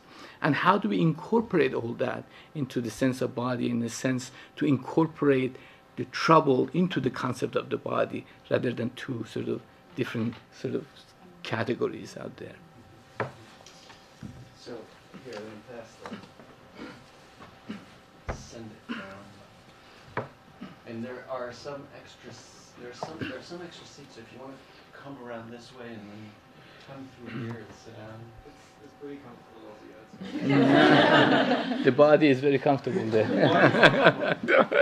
Well, actually, kind of, I think a lot of in reference to what you're saying. I always sort of find this trouble when we talk in like academic or maybe even philosophical terms of the body, as if it's kind of abstracted from everyday life. As if, there's not lived experience, as if we don't have black, brown, trans people living in this very neighborhood, where there's really something at stake, where there's a sense of urgency. So I'm wondering, like, what kind of trouble is presented when we talk about these subjects, as if, like, in like these very abstracted terms. Okay. All right. Reinhold, I saw you had your hand up. Can we pass the mic? Jane. Thanks. Well, the question I have really is probably to do with its architectural turn. I can't resist it, but and I appreciate, first of all, the appreciation for Paul Preciado's work, which did actually begin in architectural theory, or at least was the Cornutopia project. But really, I suppose I'll try to formulate this through the sort of heterotopic dimensions of that, with an attempt to make a connection to Katherine's quite harrowing, I think, but realistic account of the disarticulation of nation state and their rearticulation in a very kind of violent form. But here, not so much in terms of the polity, but another dimension of the body politic, which has been appropriated by biocapitalism, basically, to which I think the pharmaceutical, pharmacological discourse that we're kind of alluding to gestures. So in terms of getting drugs into bodies, the question that I suppose I have is what does the factory look like under the conditions that are being discussed? In other words, the factory, the pharmaceutical factory in this case, that produces the pharmacon, this kind of magic drug that can do two different things at once, the factory has, in a sense, for 100 years been understood as a site of mass politics, for the production of a kind of body politic that, is exactly what Gordon Matter Clark aestheticized. So I'm disagreeing with you.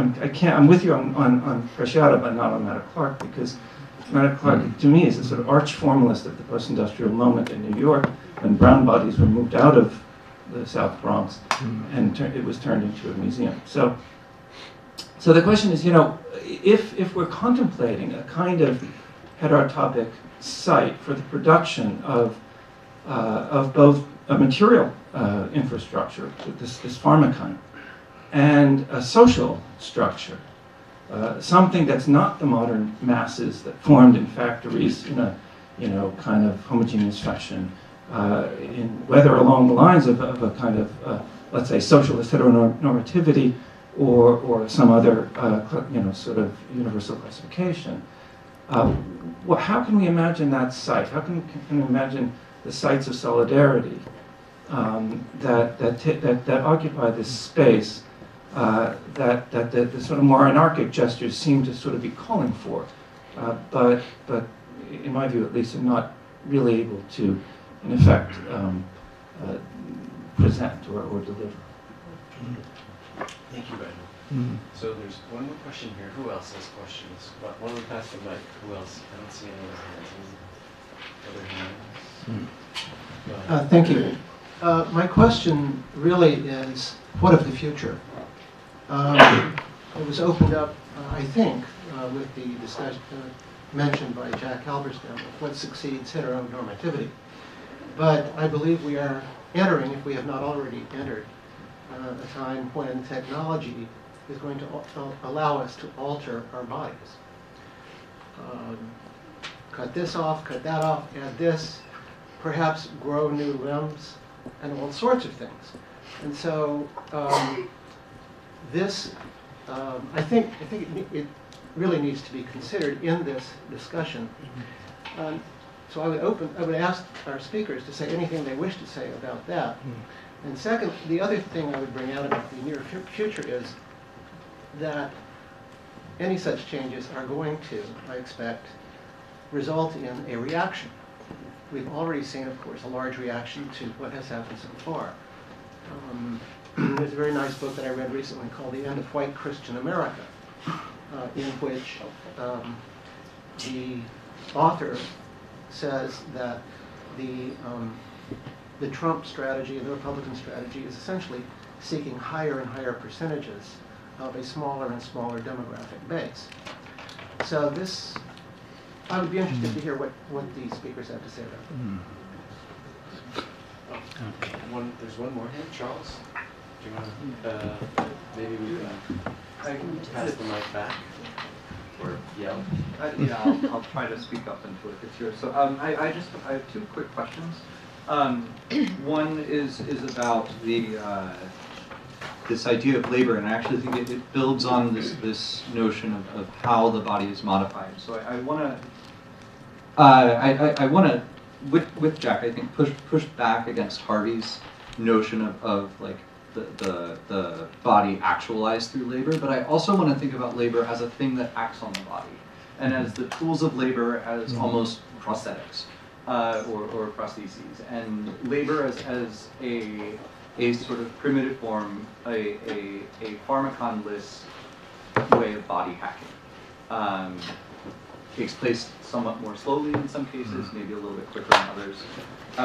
But I just sort of wanted to throw that out there as a question about how we think about labor and how we might think about the schism between capital labor and the body on the other hand. The second question is about visibility and what's nauseating. So in ancient tragedy, messengers are often used to talk about things that the audience can't see for one reason or another. Usually they're talking about a body. Usually it's a dead body. And I was really struck by Zethu's writing about how nauseating and how revolting those descriptions can be. And I'm thinking of a few cases in particular, but the two that I want to draw out are Pentheus's body in the Bacchae, and how it is literally all over the place by the end of the play, and how his mother comes on carrying his head, and Cadmus, his grandfather, has to collect the other parts. And this happened to him. I hesitate to call him because I think that we can put forward a more radical reading of the Bacchae, because part of Pentheus's challenge is he's not certain of his or her sexual identity, and this is what Euripides is bringing to the fore at this moment of the play. Maybe I'm being too generous to a 2,500-year-old text, but so be it. Yeah, I'll stop with that one. I really think that's the better example. So I want to think about why we can't see that and what that does, especially with that particular plot. Right. So I think there's a lot on the table. I think there's a lot on the table.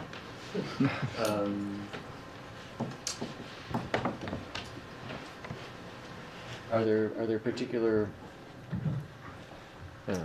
things you'd like to address? You go first. Okay.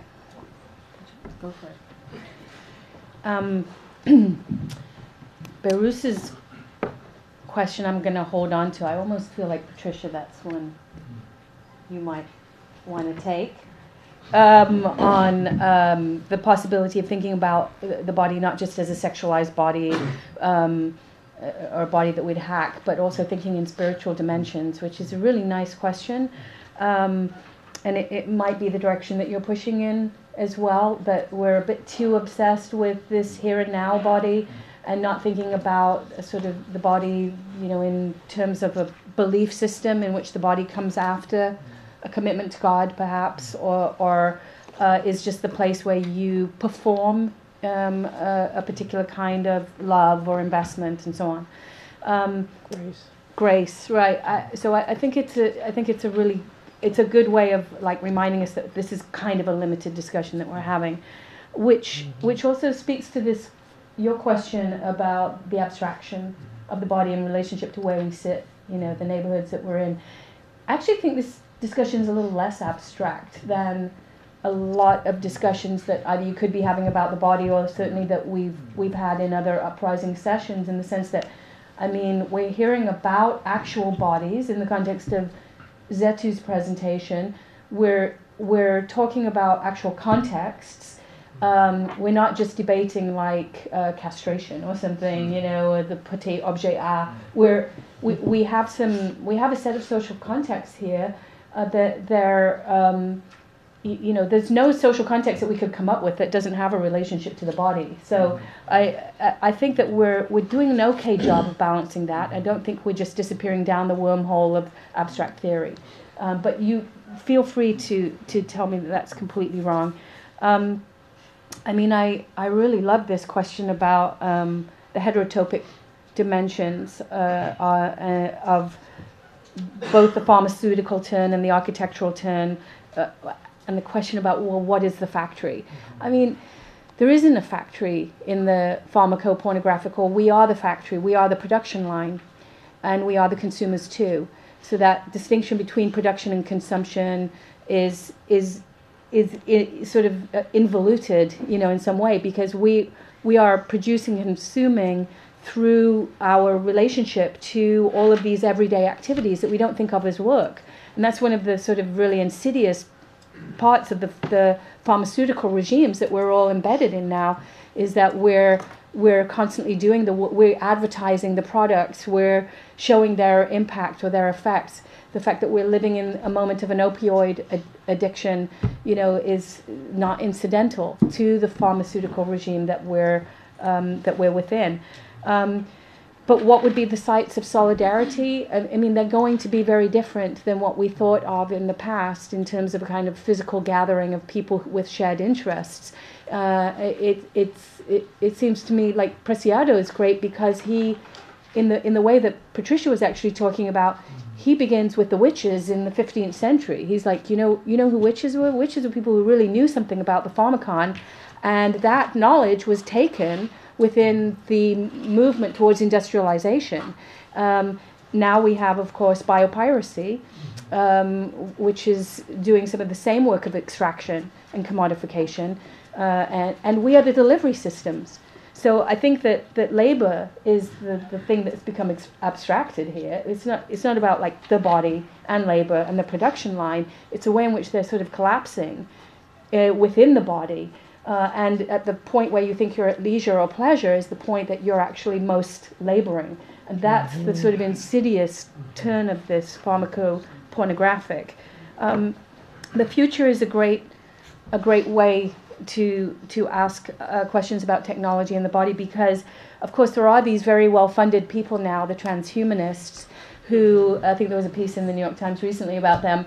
I've been writing about them for a while, who are basically saying that we're going to reach this moment of singularity, I believe it's 2045, in which our ability to produce technological extensions for the body will have reached such a pitch that we can recycle bodies, and the very wealthy will be able to recycle every cell in their body and live again. And of course that requires millions of disposable bodies in order to produce these few recycled transhumans. So that's one future, and that's the future that we have to push back on by paying attention. The problem is if we're dallying with some older version of body politics and we're missing the sites where body politics have become most dangerous, then we're fighting a battle that's sort of over. And I think that's that's one way to think about the contribution that some of these discussions of the body are making, is to make sure that we're resisting in the right terrains. I would just add one. That was wonderful, Jack. Thank you. One additional thought related to the question about technology. You said maybe we've entered a period where technology will alter so radically the idea of the body. I don't know that the idea of the body is... Actually, if I may interrupt about my question, it was really the technology. That technology starts off as being very expensive. It may become less expensive, so that it's within the control of the individual. Technology is always expensive in the beginning, and I guess what I wanted to say about your question is that I don't know that there is any concept of the body without technology, whether it is the glasses you're wearing, or the capacity to move in vehicles, or imagine people in other places through the ways we can project ourselves and our bodies into those spaces. Humans have always done that. And so I don't know that we're in a new place of technology now. It always felt new, I'm sure, in the moment, and was always expensive in the moment. So bodies get elaborated through technologies in new and wondrous ways, I think, all the time. And I don't know that we're in a radically different place now. It probably to every generation it feels about to be radically different and frightening.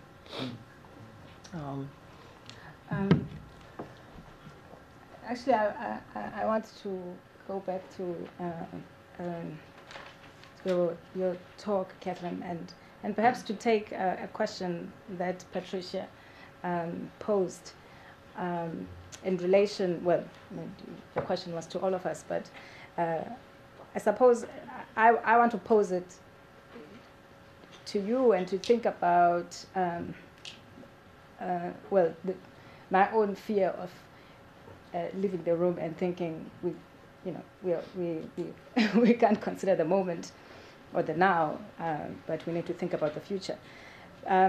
But I'm asking, I'm re-asking Patricia's question: how do bodies coincide in trouble? Thinking about what's happening in the U.S. right now, but especially in relation to the ways we see black bodies and white bodies coinciding in trouble together. I'm asking this because you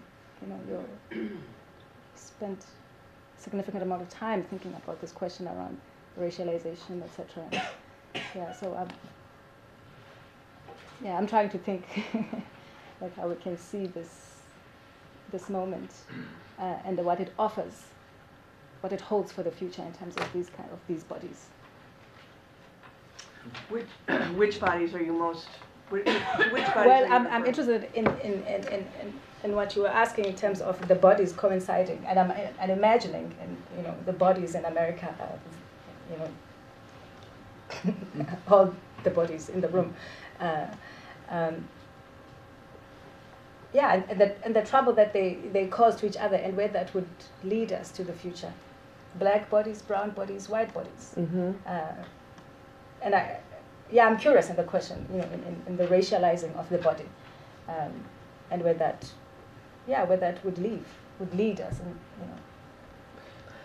Julie, you seem to be wanting to jump in. Why don't we pass the mic down? I feel like the changing demographics of the U.S. and the breaking down of racial categories into transracial categories kind of gets at, I think, what you're talking about and what some of the stakes are. If there's another ancien regime which is passed, it is the racial sorting mechanism, mm-hmm. right? In the same way that those, whoever it was that quoted the book about, these tiny population of Christian white people about to be swept away, so too is that there's white and there's black and there's Asian and that game is over in the same way that the sexual or gendered sorting mechanism and the heteronormativity is passed. And so when I think about you coming out of South Africa, I'll say I work in Botswana, which I think is part of why, when you say funeral, I'm like, yes, these bodies are relationships and they're about sets of responsibilities and capture. But in your context, that racial sorting mechanism is still like so palpable and vibrant, and the demographics are reversed. So if we think about the two places together, I feel like that's why I was nodding. I don't have anything to say except you called me out. So. Here it is. I'm thinking about race. Okay.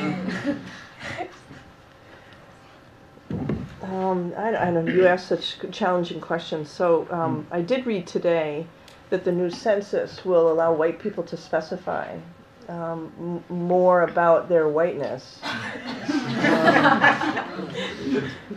Do say more, right? And to indicate your European heritage. So are you German white? Are you Scottish white? Are you Idaho white? Idaho white, right. I don't know that the Irish and the Italians get to count as white, but perhaps they will. Yet other categories are disappearing in the census. You can't identify as Arab in the new way of counting. So what counts as a race is always, I think, a plastic question. But the stakes are enormously high, particularly given this government. and what follows. It is worth noting that in the Loving case, the only person who used the term white supremacy in the arguments to the court was a Japanese American man who was representing an amicus, a friend of the court group, which was a civic organization of Japanese Americans, who remembered very well what happens when you get classified and then interned in the U.S. It was still very fresh in their mind, and they cared deeply about white supremacy. But none of the lawyers in the case representing the main parties used that term. And so Asian people are not able to identify their Asianness in the census, even though that's a pretty lumpy category right there. But whiteness has a kind of specificity and specialness that is, I think, in this census, speaking to a kind of supremacy of particularity, where everyone else is sort of lumped into the other. And that's kind of new, I think, for us. Now, you, as Julie mentioned, you live in a context where racialization, classification, and then registration have worked in such deadly ways, and so I don't think there's a real similarity between what we're going through or have gone through and South Africa, but they're worth holding up next to one another. Joan, can we pass the mic down that way, or up?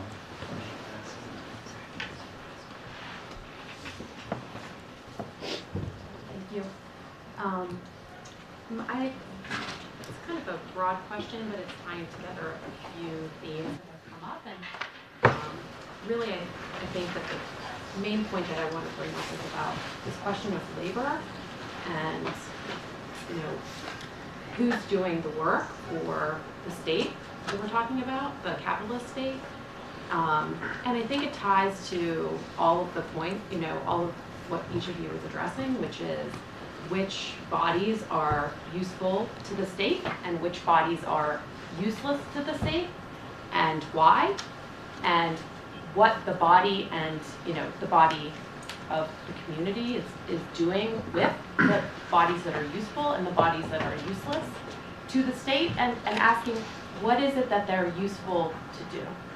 So why is it that black lesbians in South Africa are not useful to the state? And what in terms of labor, who's doing the labor of making the capitalist state function, right? So, of course, to my mind, what comes to my mind is Dorothy Roberts' work on reproductive justice and, how different bodies are divided in particular ways that's useful, bodies that are useful for particular purposes for the state, and bodies that are useless for particular purposes for the state. And also, like, where do bodies come from? Who produces the bodies that are being used by the state in different types of ways? And why is it that bodies,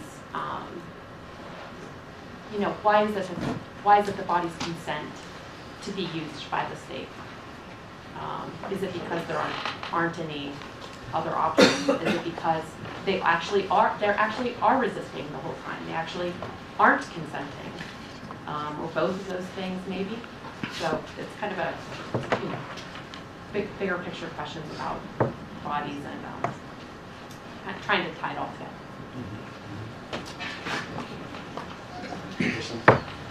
Yeah, I just would not frame the question that way at all. I don't think that disposability or a membership, being seen as a legitimate member of a community, turns on utility or efficiency. Particularly, to go back to Jack's notion of debt, where the state is the liberal state and the state it's in now is a debtor to private capital. And this tax bill, if nothing else, is a proof that the state, in order to just do minimal functions, will have to borrow at levels that we've never seen before, and will be a client of private capital. And nevertheless, the state has this racial project in the name of serving that capital that sees people not as on the level of their utility or their capacity to contribute to some sort of efficient project, but more on the level of a threat. And so where I would cut it is between threat and member. I don't know that it's an opposite, that it's a threat or a not threat, but who is a member of this community and who is a threat to the idea of belonging in that community, not utility. That strikes me as something that the racial state doesn't work on that vector of rationality. I don't know if it ever did, but it certainly doesn't now.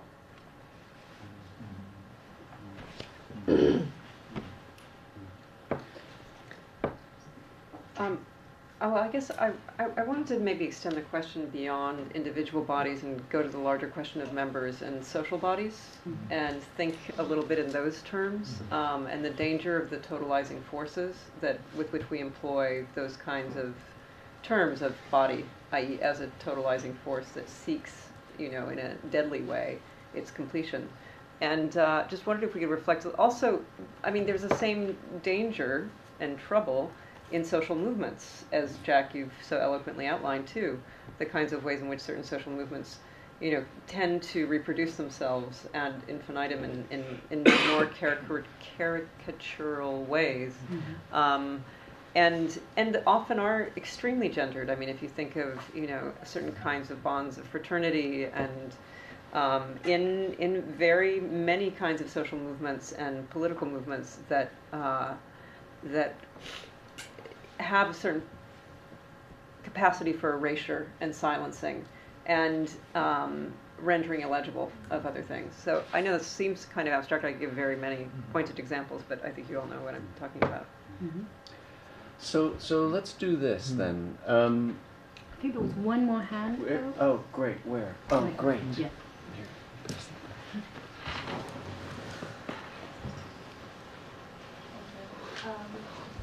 My question was about something we talked about much earlier, on the question of legibility of the body and legibility by the state. But is that really legibility of the body? Is it really bodies that we're concerned with? For instance, the Supreme Court decision you mentioned doesn't talk about bodies, recognizes identities, certain interests, etc. But it doesn't seem to be a decision that deals with bodies. And then this ties into your comment about the fact that we're not legible to each other as, or specifically queer bodies, for instance. And that is illegibility of the body. But does that mean there's a form of ethical, or at least imperative, of being an explicitly, legibly troubling body? Do you have to fit that category of representing trouble in the body you present to the world? Right, so troubling in the flesh. I don't know, hopefully. Thank you. Charlene, you have a... Yeah. I'll get that mic. Oh. I wanted to ask a question referring to another recurrent theme in Uprising 1313, which is the digital. And I'm not sure if it's any relevant to our conversation, but I was wondering about it. I was wondering if the digital plays any role in this conversation that we're having, and for example, if it can be used as a way to escape this body when it is in trouble, or if on the contrary, we have to see it as a threat to that body because the digital has become a way to track it. One last little intervention, and then maybe we'll take a reverse order. Yes, you were mentioning before that gender studies is not only a science, but also some kind of a weapon to strike down the Ancien Régime in general. And you were saying, it was very interesting that we don't know yet what is to come. We have no idea of what will be the new regime after the Ancien Régime. It's fascinating in our process of thinking about revolution, because it's a revolution for what? We're not sure what it is. And are you certain that it's for the better? Or because if we don't know what it is, maybe nothing can be worse than the Ancien Régime, so whatever comes after is fine. But I think it's a very interesting revolution that you are undertaking. Thank you for. Two words. Two words. Two words. Good night. 2 words. Very quickly. As a historian of modern France, I can't resist. We've been talking that's about true. Ancien Régime, and I just wanted to, precisely to your point, Tocqueville's famous analysis of the end of the Ancien Régime, in a nutshell, is that the Ancien Régime killed itself long before the French Revolution arrived, and what the French Revolution then did was actually fulfill the thing that the Ancien Régime was trying to do, i.e. centralization. So we have to pay attention also to what we end up reproducing in the New World, right? Okay, excellent. So let's have just a few quick final thoughts to kind of sew it all together. No, because we want to trouble it all, right? So yeah. Am I supposed to start with rip it apart? Yeah, rip it apart. Tear the. Yeah, well, these were actually some great comments at the end, and that left us. Hopefully, we will be left troubled, in the sense that exactly as you said, like if we don't know what's coming next, are we going to jump out of the frying pan into the fire? And I think that is the risk, because, as you were saying, Thomas, if the Ancien Régime is fulfilled by the revolutionary force that opposes it, then in fact we have to give up on that kind of mapping of what revolution is. It can't just be this well then I oppose. It has to actually be what I was arguing for earlier, which is you have to tear something down before you're going to be able to see what else is possible. That feels right to me, and I know that it means that potentially you're politically leaping into the void, but the void is actually better, possibly, than the known space. So I'd like to end by thinking about the work of two people who I see as activists of trouble. One is David Wojnarowicz, who was an amazing, I wouldn't say he was an AIDS activist. In fact, he eschewed activism of any kind. He was somebody who was living with AIDS in the 1980s, wrote a little memoir called Closer to the Knives, in which he basically created a political language out of anger. And I think, going back to that earlier question about, well, who are we? What is this for? Is this all just abstraction? I really would like to think about the uses of anger. And he argued that we should go to the White House and tip HIV-infected blood on the steps of the White House, and that for those who were dying, this would be a great gesture. June Jordan was the other person who I think is an amazing political theorist, who in Poem About My Rights decided not to acquiesce to the idea that she must be the thing that is eliminated by this violent regime. Instead, she writes a poem in which she says, I don't want rights from the state. My rights are going to be mean that the fact that I can be in the world and potentially be here unmolested, she says at the end of the poem, may cost you your life. And I'd like to think with that gesture that is a gesture, a threat, not necessarily a threat that would ever be carried out, but an absolute refusal of the role to which, in her case, the black queer woman has been assigned, the place of violation, the place of repair, the place of what's wrong, the place of trouble, and the throwing back of trouble onto the state, onto this system of ideology that has constructed her as the thing that must be fixed. Thank you, Jeff. Sure. I don't know how to add to Jack, to what Jack has said. But I think I think this conversation has already suggested, or it flags out the idea that bodies and trouble are similarly unfixed. I know you've said there's a kind of stability and a kind of fixing in terms of the body, but I think in many ways, depending on, of course, on where you are located,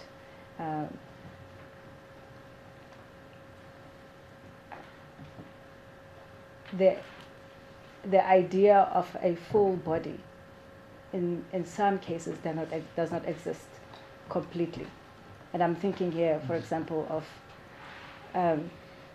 in my context, not just in South Africa, but in many African countries, when intersex children are born, and they have to die because this is not considered a good body. Yeah. And I think we cannot give up on the idea of bodies materially, because the fight is for some people to have the right to a body. And I think that's where I'll end. Wow. In some ways, that's also about to be human and not a monster. And I think that's some of how we treat intersex kids and gender nonconforming people. I hear an undertone of a kind of romantic progress narrative that I certainly want to resist. I know you don't sign up for that, but this idea of repudiating the ancien regime, in the idea that something better will emerge from it, is just such a romantic liberal notion that I think we all want to resist. On the other hand, tearing it down, I don't know what that means. I mean, what does it really mean to tear it down? What, are we then outside of systems of power that we're seeking to resist? I don't know what that looks like. It feels very utopian to me. And I'm a lawyer. I can't help it. I'm a radical lawyer, but I am still a lawyer. And I feel like we're always working in a system in which we're resisting the power that's being exercised on it. We're not shedding it. Okay. And so I don't know what that shedding, where does that start? And then to go to your comments, which I thought were quite interesting, but I think they resonated with a number of other people's thoughts. In traditional civil rights struggles, bodies lose. The death penalty being an excellent example in this country. The law and the state relative to the rights of people of color and people who've been incarcerated are so small. They're negligible. What wins is an appeal to feelings. And we've been talking about flesh and bodies, but we haven't talked so much about interiority and the body as a vessel for desires, feelings of a range. If we look at Brown versus Board, what won there was the idea that kids internalize a sense of inferiority, kids of color do, as a result of segregation. So they feel bad about themselves. And gay people have been winning in the Supreme Court because we feel bad that the state doesn't recognize our marriages. Not because of our bodies. Indeed, it was our bodies that got us into trouble because we were having sex with the wrong parts. Tab A and Slap B were not doing things they were supposed to. The body was acting up. And so once we got rid of bodies that were acting up, and we moved to a politics of sentiment, we started winning. And that's when we're in trouble. That's depressing. Isn't it? Yeah. And I think we're in trouble then. And our bodies are in trouble. Yeah. And we're not troubling the very systems of power that you want to tear down. How's that for a nice little bow at the end of the